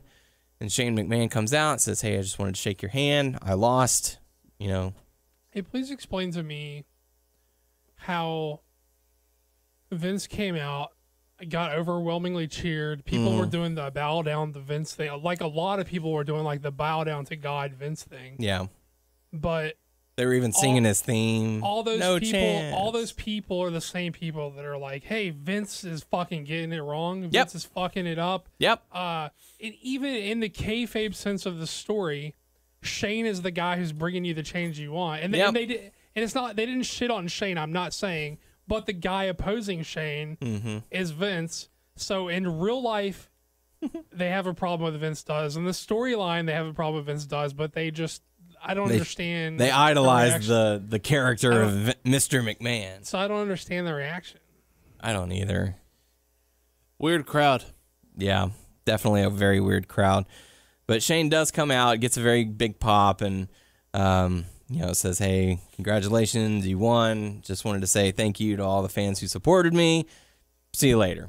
And Vince is like, "Well, hey, wait a second. No one upstages me, so just for that, you're in charge of Monday Night Raw tonight. Ha ha ha ha ha." They'll show him. Yeah, that'll teach you a lesson to make a bet with me. If you lose, you still get what you want, but it's only for one night. Ha ha ha ha ha ha ha. Evil laughter. I don't know. It goes back to the booking. Like, this would have been, like, think of how much more talk they would have had Shane McMahon won. Like, oh my gosh, someone beat The Undertaker at WrestleMania. Oh my gosh, Shane's in charge of Raw. Oh my gosh, I have to tune in and see what's going to happen. I feel like the general feeling would be if Shane had won that there is change coming and it's going to be big change. Yeah. Let's find out what the change is. By watching Exactly. Like, we've got to tune in. If you can't watch it, set your DVR. If you don't have a DVR, go get a VCR and a VHS and record that. Just watch it on YouTube. Or watch it on YouTube, yeah. Or YouTube. whatever else they have to offer. But, yeah, it would have made so much more sense. You could have had so much... Like, are they just refusing to make changes? Or... See, the thing about Raw is Raw felt... Well, okay. Either felt like a contingency plan for an antagonistic crowd, or it felt like they knew they got it wrong and they know they have to change some things, but they just don't have it all figured out yet, how they're going to change everything. So one or the other. Put a few guys that the crowd will go hot for out there, and we'll go from there. But we kick things off with the New Day going up against the League of Nations, and since the League of Nations got the victory at WrestleMania, they're due for a title shot. So it's a tag team match for the tag championships. New Day end up getting the victory, and the League of Nations come out, and Sheamus says, "It's time to trim the fat. You're only as strong as your weakest link." And they attack Wade Barrett, casting him out of the League of Nations. But we're not done yet, because as soon as that was done, Jeff! Yeah, we got to move on from that, because the Wyatts appear and attack the League of Nations. Think they're going babyface? Yeah, possibly. You would think that instead of attacking the team that lost the tag titles, you would go against the team that won the tag team titles. What do I know? Let me keep it 100. Nothing Bray's done has ever made a whole lot of fucking sense. Yeah, that's true.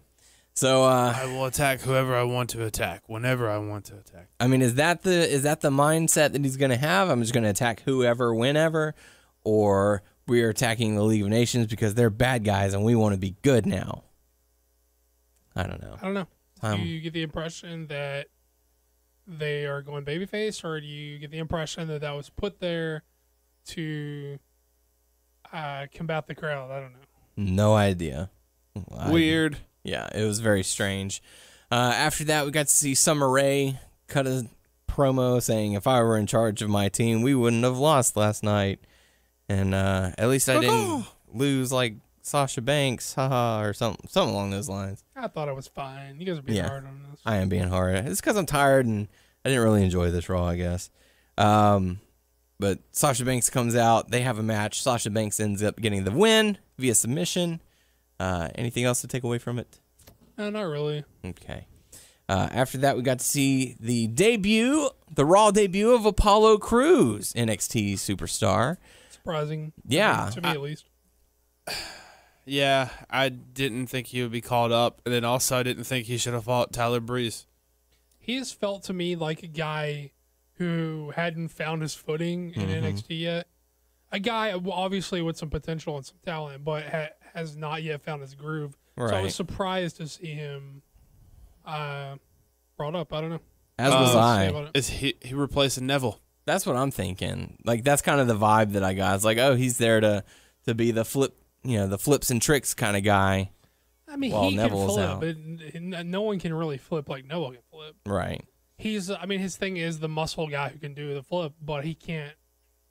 I think that would be a good tag team later on. Do the variety of flips, I guess. Apollo Crews and Neville. Yeah.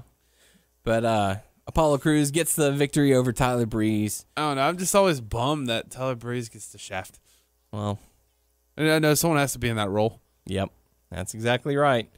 After that, we got to see Roman Reigns come out to a sea of boos. Now, I did like his attitude change because he did show a little bit more attitude.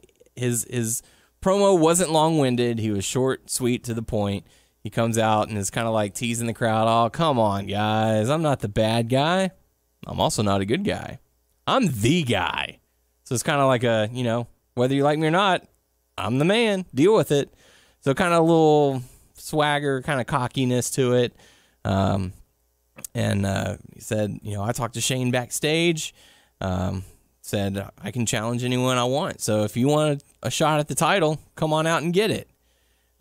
Which was responded by Chris Jericho, which was then responded by Styles. Who lost his match at WrestleMania. Who lost his match, yeah. Then responded by Kevin Owens. Who lost his match at WrestleMania. Who then responded by Sami Zayn. Who lost his match at WrestleMania. So these guys look like geeks thinking they deserve the title. Yeah. That was definitely crowd control. Oh, it was cool to be like, hey, one of these guys might get a title shot, but it was also very like, what did these guys do to deserve title shots? Right. Nothing. They wanted a title shot, so they answered the call. So. All right. You're going to argue semantics. Okay. Yes, because he didn't say, if you feel deserving of a title shot, come on out. It was, if you want a title shot, you come on out. We'll make this happen. The whole roster came out. The whole roster came out. Everyone came out. So only 4 guys wanted it. That is correct. No one else gives a fuck. Absolutely. Okay. So these 4 gentlemen want a chance, but instead they end up brawling. I kind of want a title shot, but I'm not I don't know about it. I don't know if I'm ready yet. I'm gonna stay back here. I'll wait. I'll wait for the next one. It won't take too long. So they end up all brawling and falls out. After that, we got to see Baron Corbin in his Raw debut go up against Dolph Ziggler. This match ends in a double countout. And Baron Corbin. Well, he had an introduction. He's like, yeah, I'm Baron Corbin. And if you don't know me, I don't care. I don't care. Not really sure why he couldn't beat Ziggler here. Set up a feud. Yeah. It gives them both something to do, I guess. Sure, that's fair. Gives, Baron an established guy to go back defeat. To where'd you come from? I felt like Ziggler was supposed to go back to the golf course with Chavo. What? When he is caddy? I don't know. I felt like he was supposed to make Corbin hated, but I think they forgot how much heat Ziggler has lost over the years. Yeah. And the crowd doesn't respond to Ziggler the same way. I don't know. He feels, I don't know. Yep. And after that, we got to see Zack Ryder come out, show the heartwarming pictures from WrestleMania. I was like, hey, here's a picture of me when I was little holding Razor Ramon's title, when he was Intercontinental Champion. And now here's a picture of him holding my title from WrestleMania. It was a really cool moment. And then he says, I'll keep this short and sweet. I got to thank someone. Dad, you've always had my back. Thank you for always being there. Yeah, Buff Daddy. Not Buff Bagwell. That's right. But if Buff Bagwell was Zack Ryder's dad, whoa. But it was such a sentimental moment. The crowd was loving it. I was loving it. It's like, dude, good for him. And then Miz comes out and was like, hey, you ruined my moment. I had my fingers on the belt. I had it on the leather and the gold, and you pushed me off. And Ryder's like, dude, sucks to be you. Sorry. That's the name of the game. You hesitated, and I took the opportunity. And so Miz challenged him to a match and goaded him into defending the Intercontinental title. I had a bad feeling about this because of I don't know, when was the whole Barrett Miz thing? They kept on trading the Intercontinental title back and forth. 29 or All that 27? stuff. I just had somewhere around that there. feeling again. And I was like, no. Yep, and that's exactly what they did. Intercontinental title up for grabs. Miz goes outside the ring at one point, gets in the face of Zack Ryder's dad. His dad pushes him or something like that. And then Maurice comes out of nowhere, slaps him in the face. That Not causes nowhere. You could see. Yeah. She was positioned to be behind, like they were shooting Behind them the from the side, commentators. but she was visible. You Yeah. could see her freaking out once they started getting. Mm-hmm. And then she hops the barricade, runs over, slaps the dad, which causes a distraction for Zack Ryder. Miz ends up getting the victory. New Intercontinental Champion. So much for long title reigns. And I didn't expect it to be long. I just figured he would. Didn't Well, I expect it at all. expected it, Give a chance. longer than that, I expected. And I Miz and Maurice celebrate in the ring. Good to see Maurice back. It was a nice surprise. Pourquoi? sure. Yeah.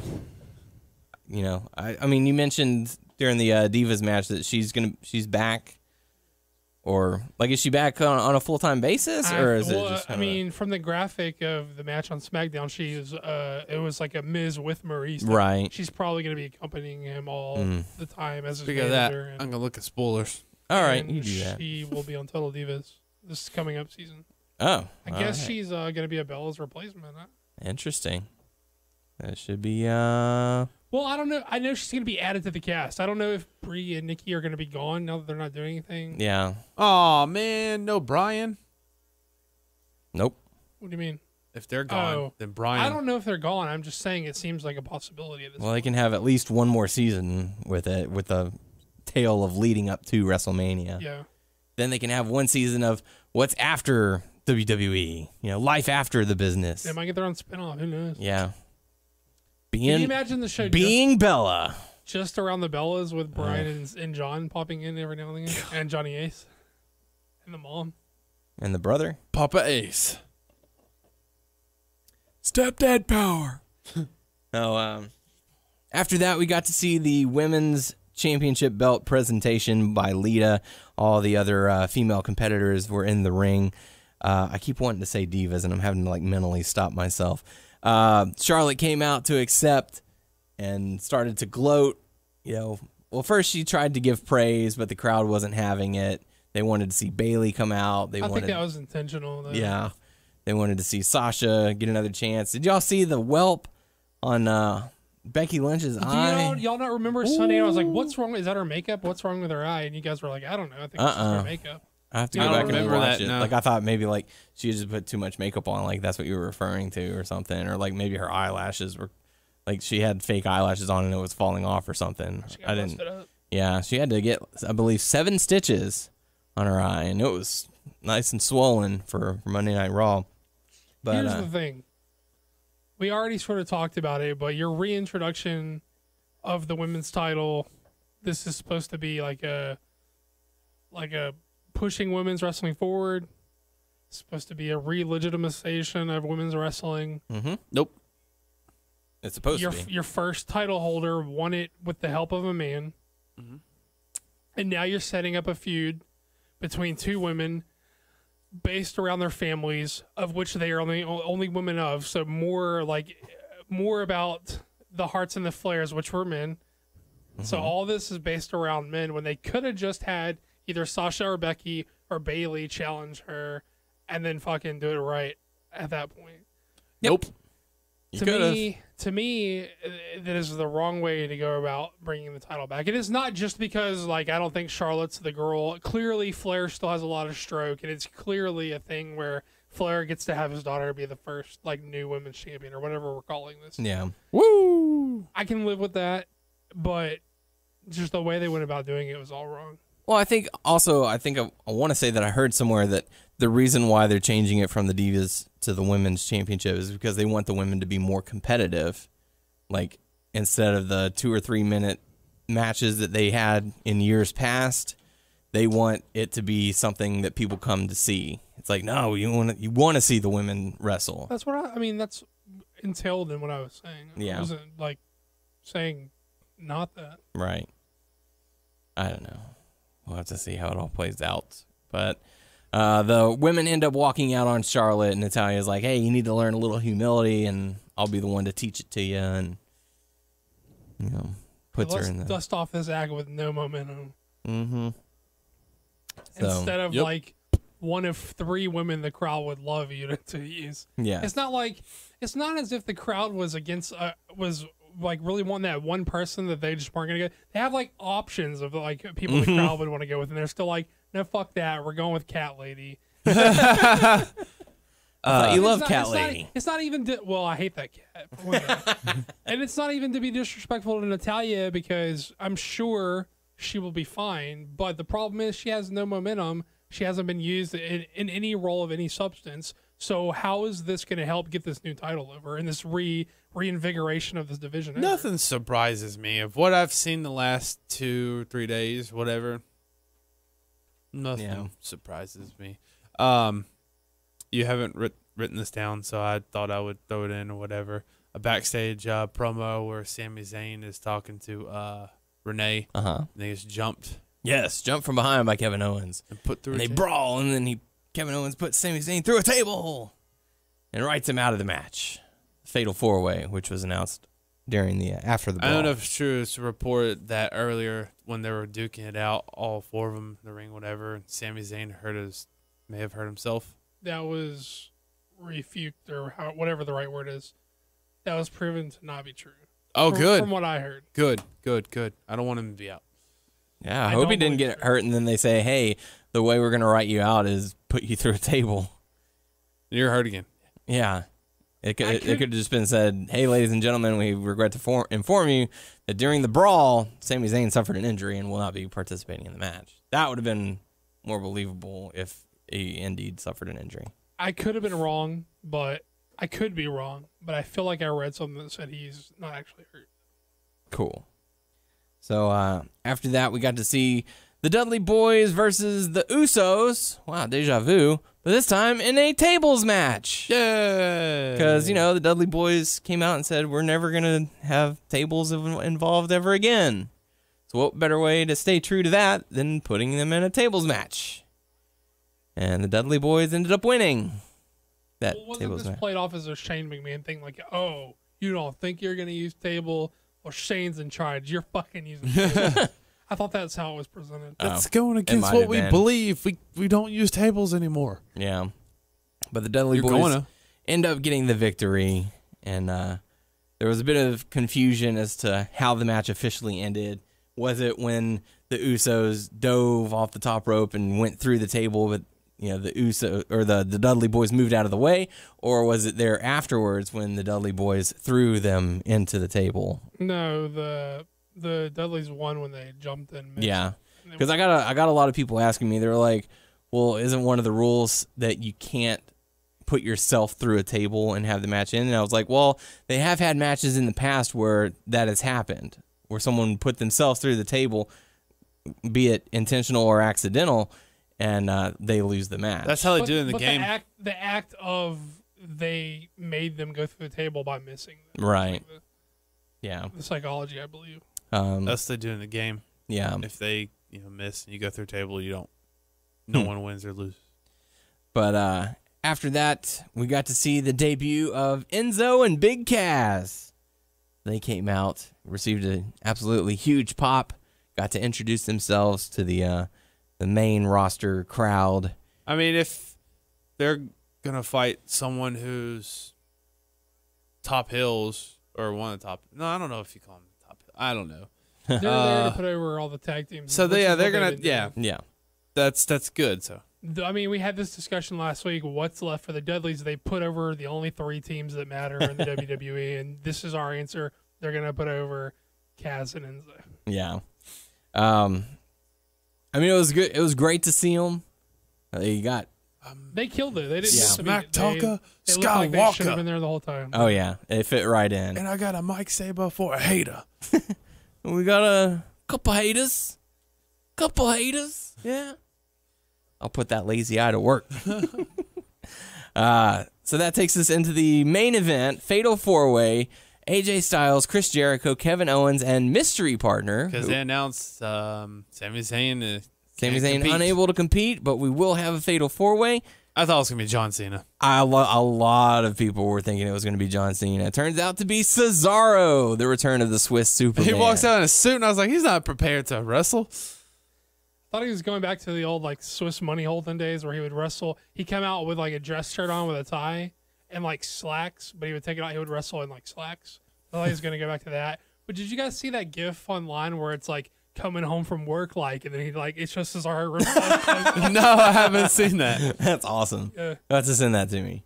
I want to see that. I don't know where. I don't remember where I saw it. I just saw it somewhere. Nice. I mean, It's just him ripping his clothes. It says coming home from work, like, and then he rips it off, and then he rips the pants off. That's pretty funny. So yeah, this is a Fatal 4-Way to determine the number one contender: AJ Styles, Jericho, Owens, and Cesaro. I thought this was a very fun matchup. A lot of good spots in it. This is probably the match of the night. Probably the biggest highlight of the night. Shocked as hell. I thought Jericho was for sure getting the Yeah, definitely. I was leaning towards Jericho with a close second of Owens because that's something I would have liked to have seen.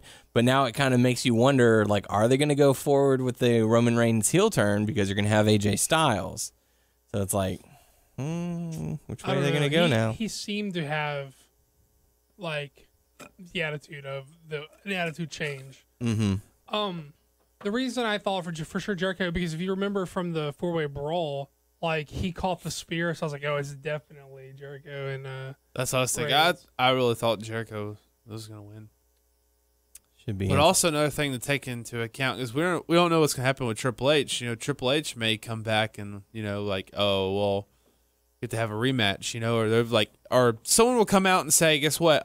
Next week Raw, AJ Styles, you're going to have your match. Yeah, we don't know when the match is coming. They could put it anywhere. And it'll be over and done. More than likely, I would think Extreme Rules, which would be the next pay-per-view. But who knows? We'll have to see. So AJ Styles, the new number one contender, and there was apparently a video that came out post-Raw of him being very emotional and very happy about it. So who, AJ? Yeah. So good for him.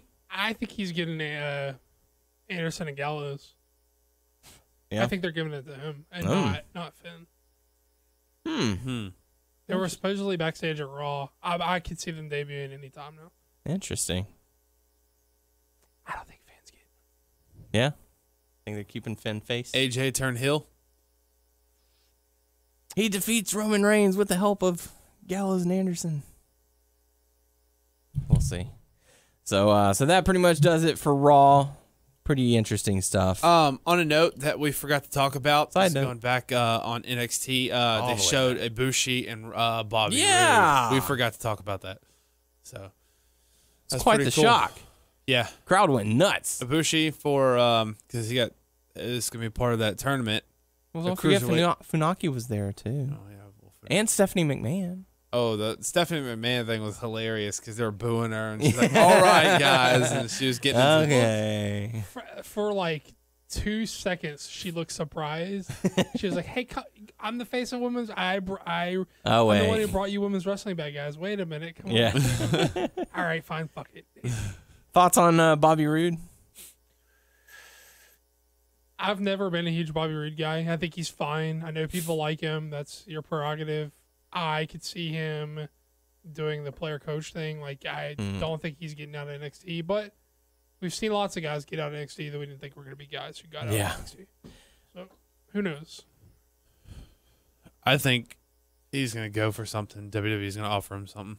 Yeah. I want to say that I feel like this was sort of a tester for the WWE. See how people react. Yeah, to see how big is he? If we actually show him on the screen, are the people going to react? And so it was sort of one of those. Oh, okay, yeah, we'll come in our office. Let's talk business. I know people think he's really good, but I think he's really bland. Yeah, we'll see. We'll have to see. I'm curious as to what the future holds for Bobby Roode. Robert Roode. You're listening to a special interview segment for the official podcast for WrestlingNewsSource.com. Okay, folks, joining us this week, we have a very special guest. He's been on the show several times, and it's always nice to have him back. The one and only Tex Lonestar. Tex, welcome to the show. Hey, how you doing, Danny? I'm glad to be here. Doing fantastic. Getting ready for Doomsday Wrestling, a very special promotion going to be happening this Saturday, April 9th at the historic Market Square, taking place 7 p.m. The address 301 Millam Street in Houston, so you do not want to miss it. Tex, tell us a little bit about this show. All right, folks. We've been at this for a long, long time now. The great folks at Houston, Texas have been there with us every step of the way, and this is just our way of giving back to the great folks of Houston and the surrounding areas. And this show at the historic Market Square Park is absolutely free. You just walk right up under the beautiful skyline of Houston, Texas. Thank you, ma'am. Hold on. I'm picking up a Sonic order. Hey, ma'am, I have $1 in change for you. I'm sorry. I don't have any dollar bills. I'm sorry. What a great way to start an interview. I'm at the Sonic drive-thru right now ordering a malt. How are you? So, yeah, this show is completely free. Not like your Sonic meal. No, my Sonic meal costs, I had to collect change for this meal, for this beautiful malt that I'm having. But, folks, enough about malts and enough about desserts. Let's talk about Doomsday Wrestling, free of charge under the beautiful skyline of Houston, Texas, smack dab in the middle of downtown, historic Market Square. Absolutely, and so far there are 4 announced matches. It's going to be a great show, as always. Former Doomsday champion Beefy Joe going up against Top Banana. Whoa! You're not keeping up with all your history. Current Doomsday I apologize. champion Beefy Joe going up against. Oh my gosh! I've been slacking in my Doomsday knowledge. Doomsday Wrestling Network run out? I guess so. Well, I did change my credit card a while back, and so maybe that might be it. All right, if you can go ahead and give me that credit card information, you can go ahead and just give it to me over there now if you want, and I can take care of that. Okay. And, I'll do it after the interview. That way we can make sure everything is secure. Oh, have it your way. All right. Fine. So, yes. Well, I apologize. Current Doomsday champion Beefy Joe. He's also a former champion, so I'm half right. Oh, yes, you're right. He is a former champion, but he's a current champion also, and that that's a usually little bit... when you're a champion, you don't talk about if you're currently a champion, you don't talk about how you're also formerly a champion. Absolutely. Going up against Top Banana. That's right, folks. These men have met before many times in the ring, and Top Banana has always come up a little short. Top Banana, the potassium powerhouse from Hollywood, California. The man who, he's a transplant into Houston, Texas, and he's just not having a good time here. Very miserable human being. Going up against the butcher-turned-wrestler, who's also a transplant from Hoboken, New Jersey. But he has adopted the ways of Houston, Texas, and he loves it here. And he's represented Doomsday Wrestling with so much pride and so much honor. We're just thrilled to have him as our champion. And always a fan favorite, and he knows how to bring the meat. Oh, he sure does. He brings home the bacon every time, and the audience, you can hear him always chanting when they hear his music. When they see him come through that curtain, you always hear beef, beef, beef chant. And oh my gosh, right now, I just said that. I bet there's thousands of people at home listening just chanting beef, beef, beef. Get you worked up. Contagious.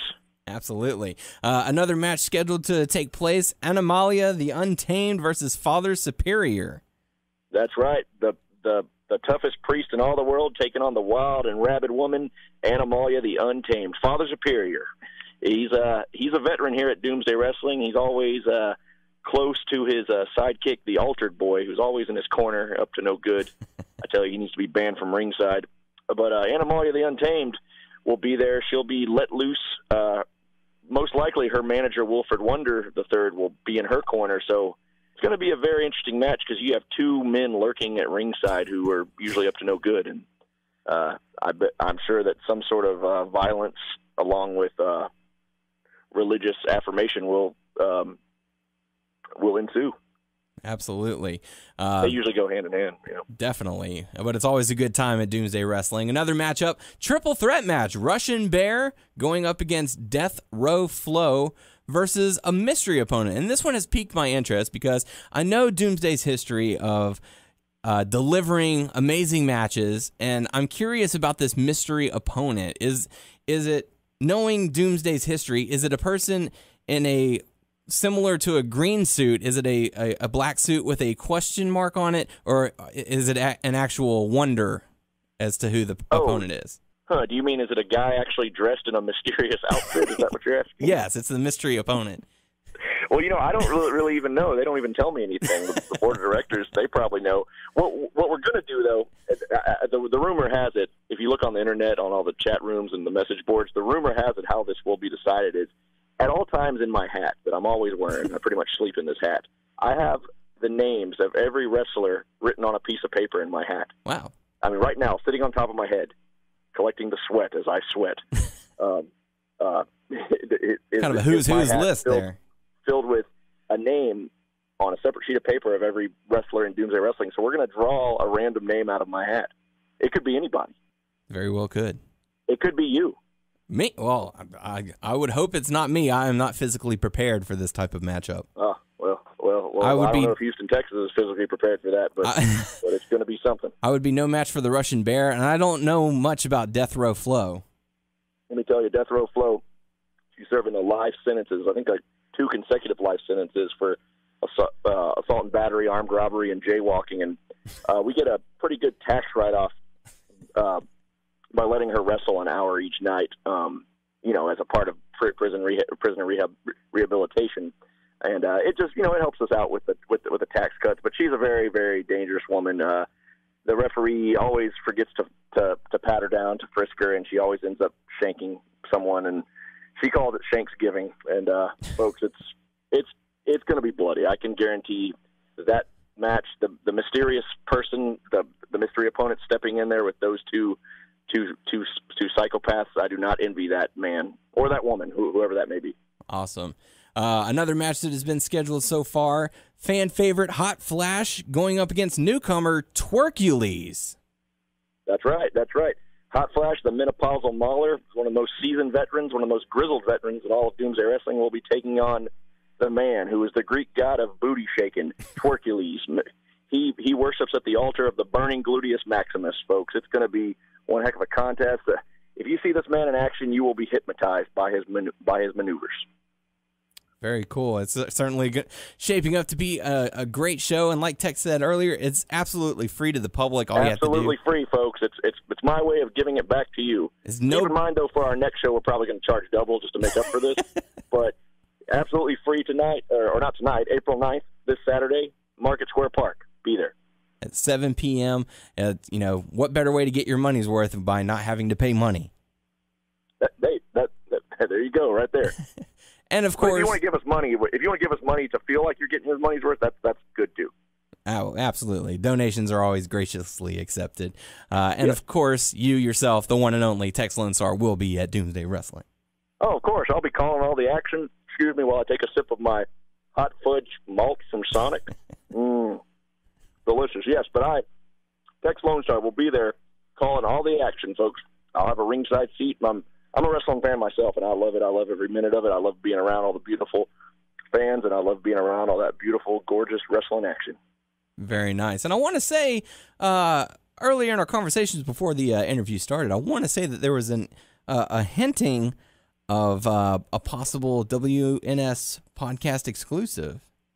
Oh, the rumors are true. The rumors are true. I will give you that exclusive right here, right now. Cue the exclusive music right now. WNS podcast exclusive. Okay. Oh. Okay. You're gonna edit that in later, right? Yes. Oh, of course. Okay. The exclusive is this: in tag team action, the Stormin' Mormons, all the way from Salt Lake City, Utah, will be taking on none other than a new tag team. We've seen them once, but they're returning.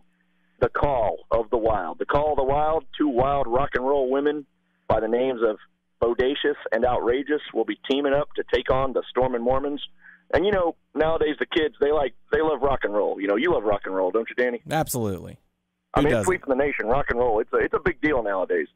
And nothing says it better than the Call of the Wild. They are a wild rock and roll tag team, and they will be taking on the Stormin' Mormons. And I don't know if they're going to rock the Stormin' Mormons world, or if the Call of the Wild is going to end up becoming members of the Church of Latter-day Pain, but we'll find out this Saturday at Market Square Park.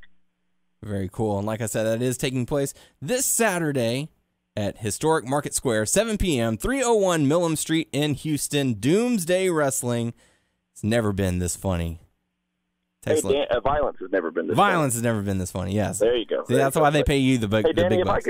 I got a small bone to pick with you. Can I get that off my chest on the air? With me? Yeah.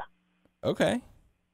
You know, I've noticed, I've listened to your, I'm a big fan of the WNS podcast, and I've heard you guys talk to all sorts of indie wrestlers such as, Ted DiBiase, Mick Foley, the lesser-known guys. Right. And I've always noticed that whenever you interview them, you call them sir. But I've also noticed that when you interview me, you have never once called me sir.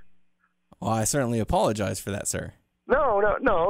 I don't want you to call me sir, but I was wondering why. Oh, I'm afraid I don't have an answer for that. Is it because we're good friends? Is that why? It could be one of the reasons. Yeah, you don't feel the need for formality when you're around me. I mean, I was at your wedding. You were. I was there. Yes. And I'm sorry if I embarrassed you. Not at all. No, my apologies. there was no embarrassment whatsoever. I was very happy that you were able to attend. And well, I was a little embarrassed. Oh yeah, embarrassed of me. No, I won't name names, but I was. It was those other two guys, the two guys who aren't here right now, Doug and Tyler. I guess they're not. They don't want to show their faces in this interview because of what happened at your wedding. Yeah, they had to step out for a little bit and collect their thoughts, I guess. Yeah, they should be ashamed of themselves. But Tex Lonestar, sir, it has certainly been a pleasure. We certainly appreciate you coming on the show to promote no Doomsday Wrestling. You're always a welcome guest here on the WNS podcast. I'm sorry I couldn't be there in person. I love to visit Beaumont, Texas. I love to see you guys. I love to stop at the good old Golden Corral down there and get my belly's worth before I go into the studio with you guys. Next time, I definitely will be there in person. Definitely, and we look forward to Doomsday Wrestling this Saturday and all future shows. Thank you very much. Thank you very much. This Saturday, folks, Historic Market Square. It's free. It's free. You have no excuses. Let's dive into some hot topics. It was announced during the Hall of Fame that Sting officially announces his retirement. So he is no longer an active competitor. He is done wrestling. There was the rumors of that first surfacing before, and then he was like, hey, I can't tell you what's going to happen, or like never say never and all that stuff. And then, because he's trying to deflect that. Mm-hmm. Then saving it for the Hall of Fame announcement. It just sucks because I feel like he didn't have that good of a run. Oh, of course not. Yeah, he had like, 2 or 3 matches? One on WrestleMania, one on pay-per-view, one on Raw one night, and that was like a tag match. And then I enjoyed that match with him and Rollins. Yeah. Not so much Triple H and Sting. Yeah, but we get to say we have seen Sting's last match. Yep. We got to see it live. We were there in Houston for Night of Champions for Sting's official last match. Yes. Which is nuts.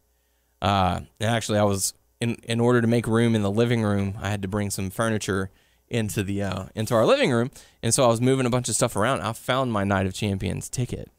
So if I ever get somewhere where Sting is going to be, I'm getting him to sign that. If we ever go to another WrestleMania and they have like the what's it called? WrestleCon Access. And all that. Access. Yeah. I don't think he'll be doing a WrestleCon. I think he'll be probably doing not. Access. Yeah.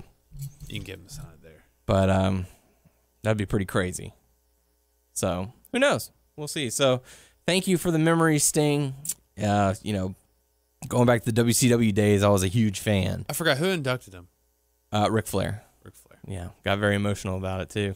Did you watch the Hall of Fame? No. No? Some of it was pretty funny. I did not watch the full Freebirds speech, and everyone is saying, dude, you got to go back and watch that. You got to watch it. But Doug, what were your thoughts on Sting's announcement of retirement? I wasn't totally surprised. Yeah. You could tell that he was working to that in his speech. Like when he sort of brought it up, I was like, oh, he's going to retire. But, he's had a full career. He hasn't had a full WWE career. He's only had a couple of matches. But, what's there left for the guy to do, really? Yeah. And, while you were gone, Tyler and I were discussing how the three of us, got to see his final match at Night of Champions. Yeah. And while I was cleaning the house out, I found my Night of Champions ticket. So if I find somewhere where he's going to be, I'm going to try and get him to autograph that. So nice. I think that would be a really good collectible. memorabilia. For those of you who have not had enough of NXT talent making their debuts on the main roster, you'll definitely want to tune in to SmackDown this week as the Vaudevillains will be making their debut. That's weird. It's odd. It kind of concerns me. Like, I know they want to get people to tune in to SmackDown, so they're saying, okay, well, we'll throw these guys on there. But I don't know if the Vaudevillains are strong enough of a group to make it on the main roster. And I've been saying that for a long time, that, you know, they're fun in NXT, they're fine, the crowd gets it, they understand, but you put them on that main roster where the crowd hasn't been following the stories and they just might not understand what's going on. You know, I don't know. What are your guys' thoughts? Vaudevillains going to SmackDown? I mean, the gimmick has a ceiling, is what I think. And, I mean, you can tell that, I mean, just from, we got a little, I don't think we mentioned it, but they showed a little video of Primo and Epico being repackaged. Yeah, I forgot we Yeah. So those type of gimmicks, they have a ceiling. I think it's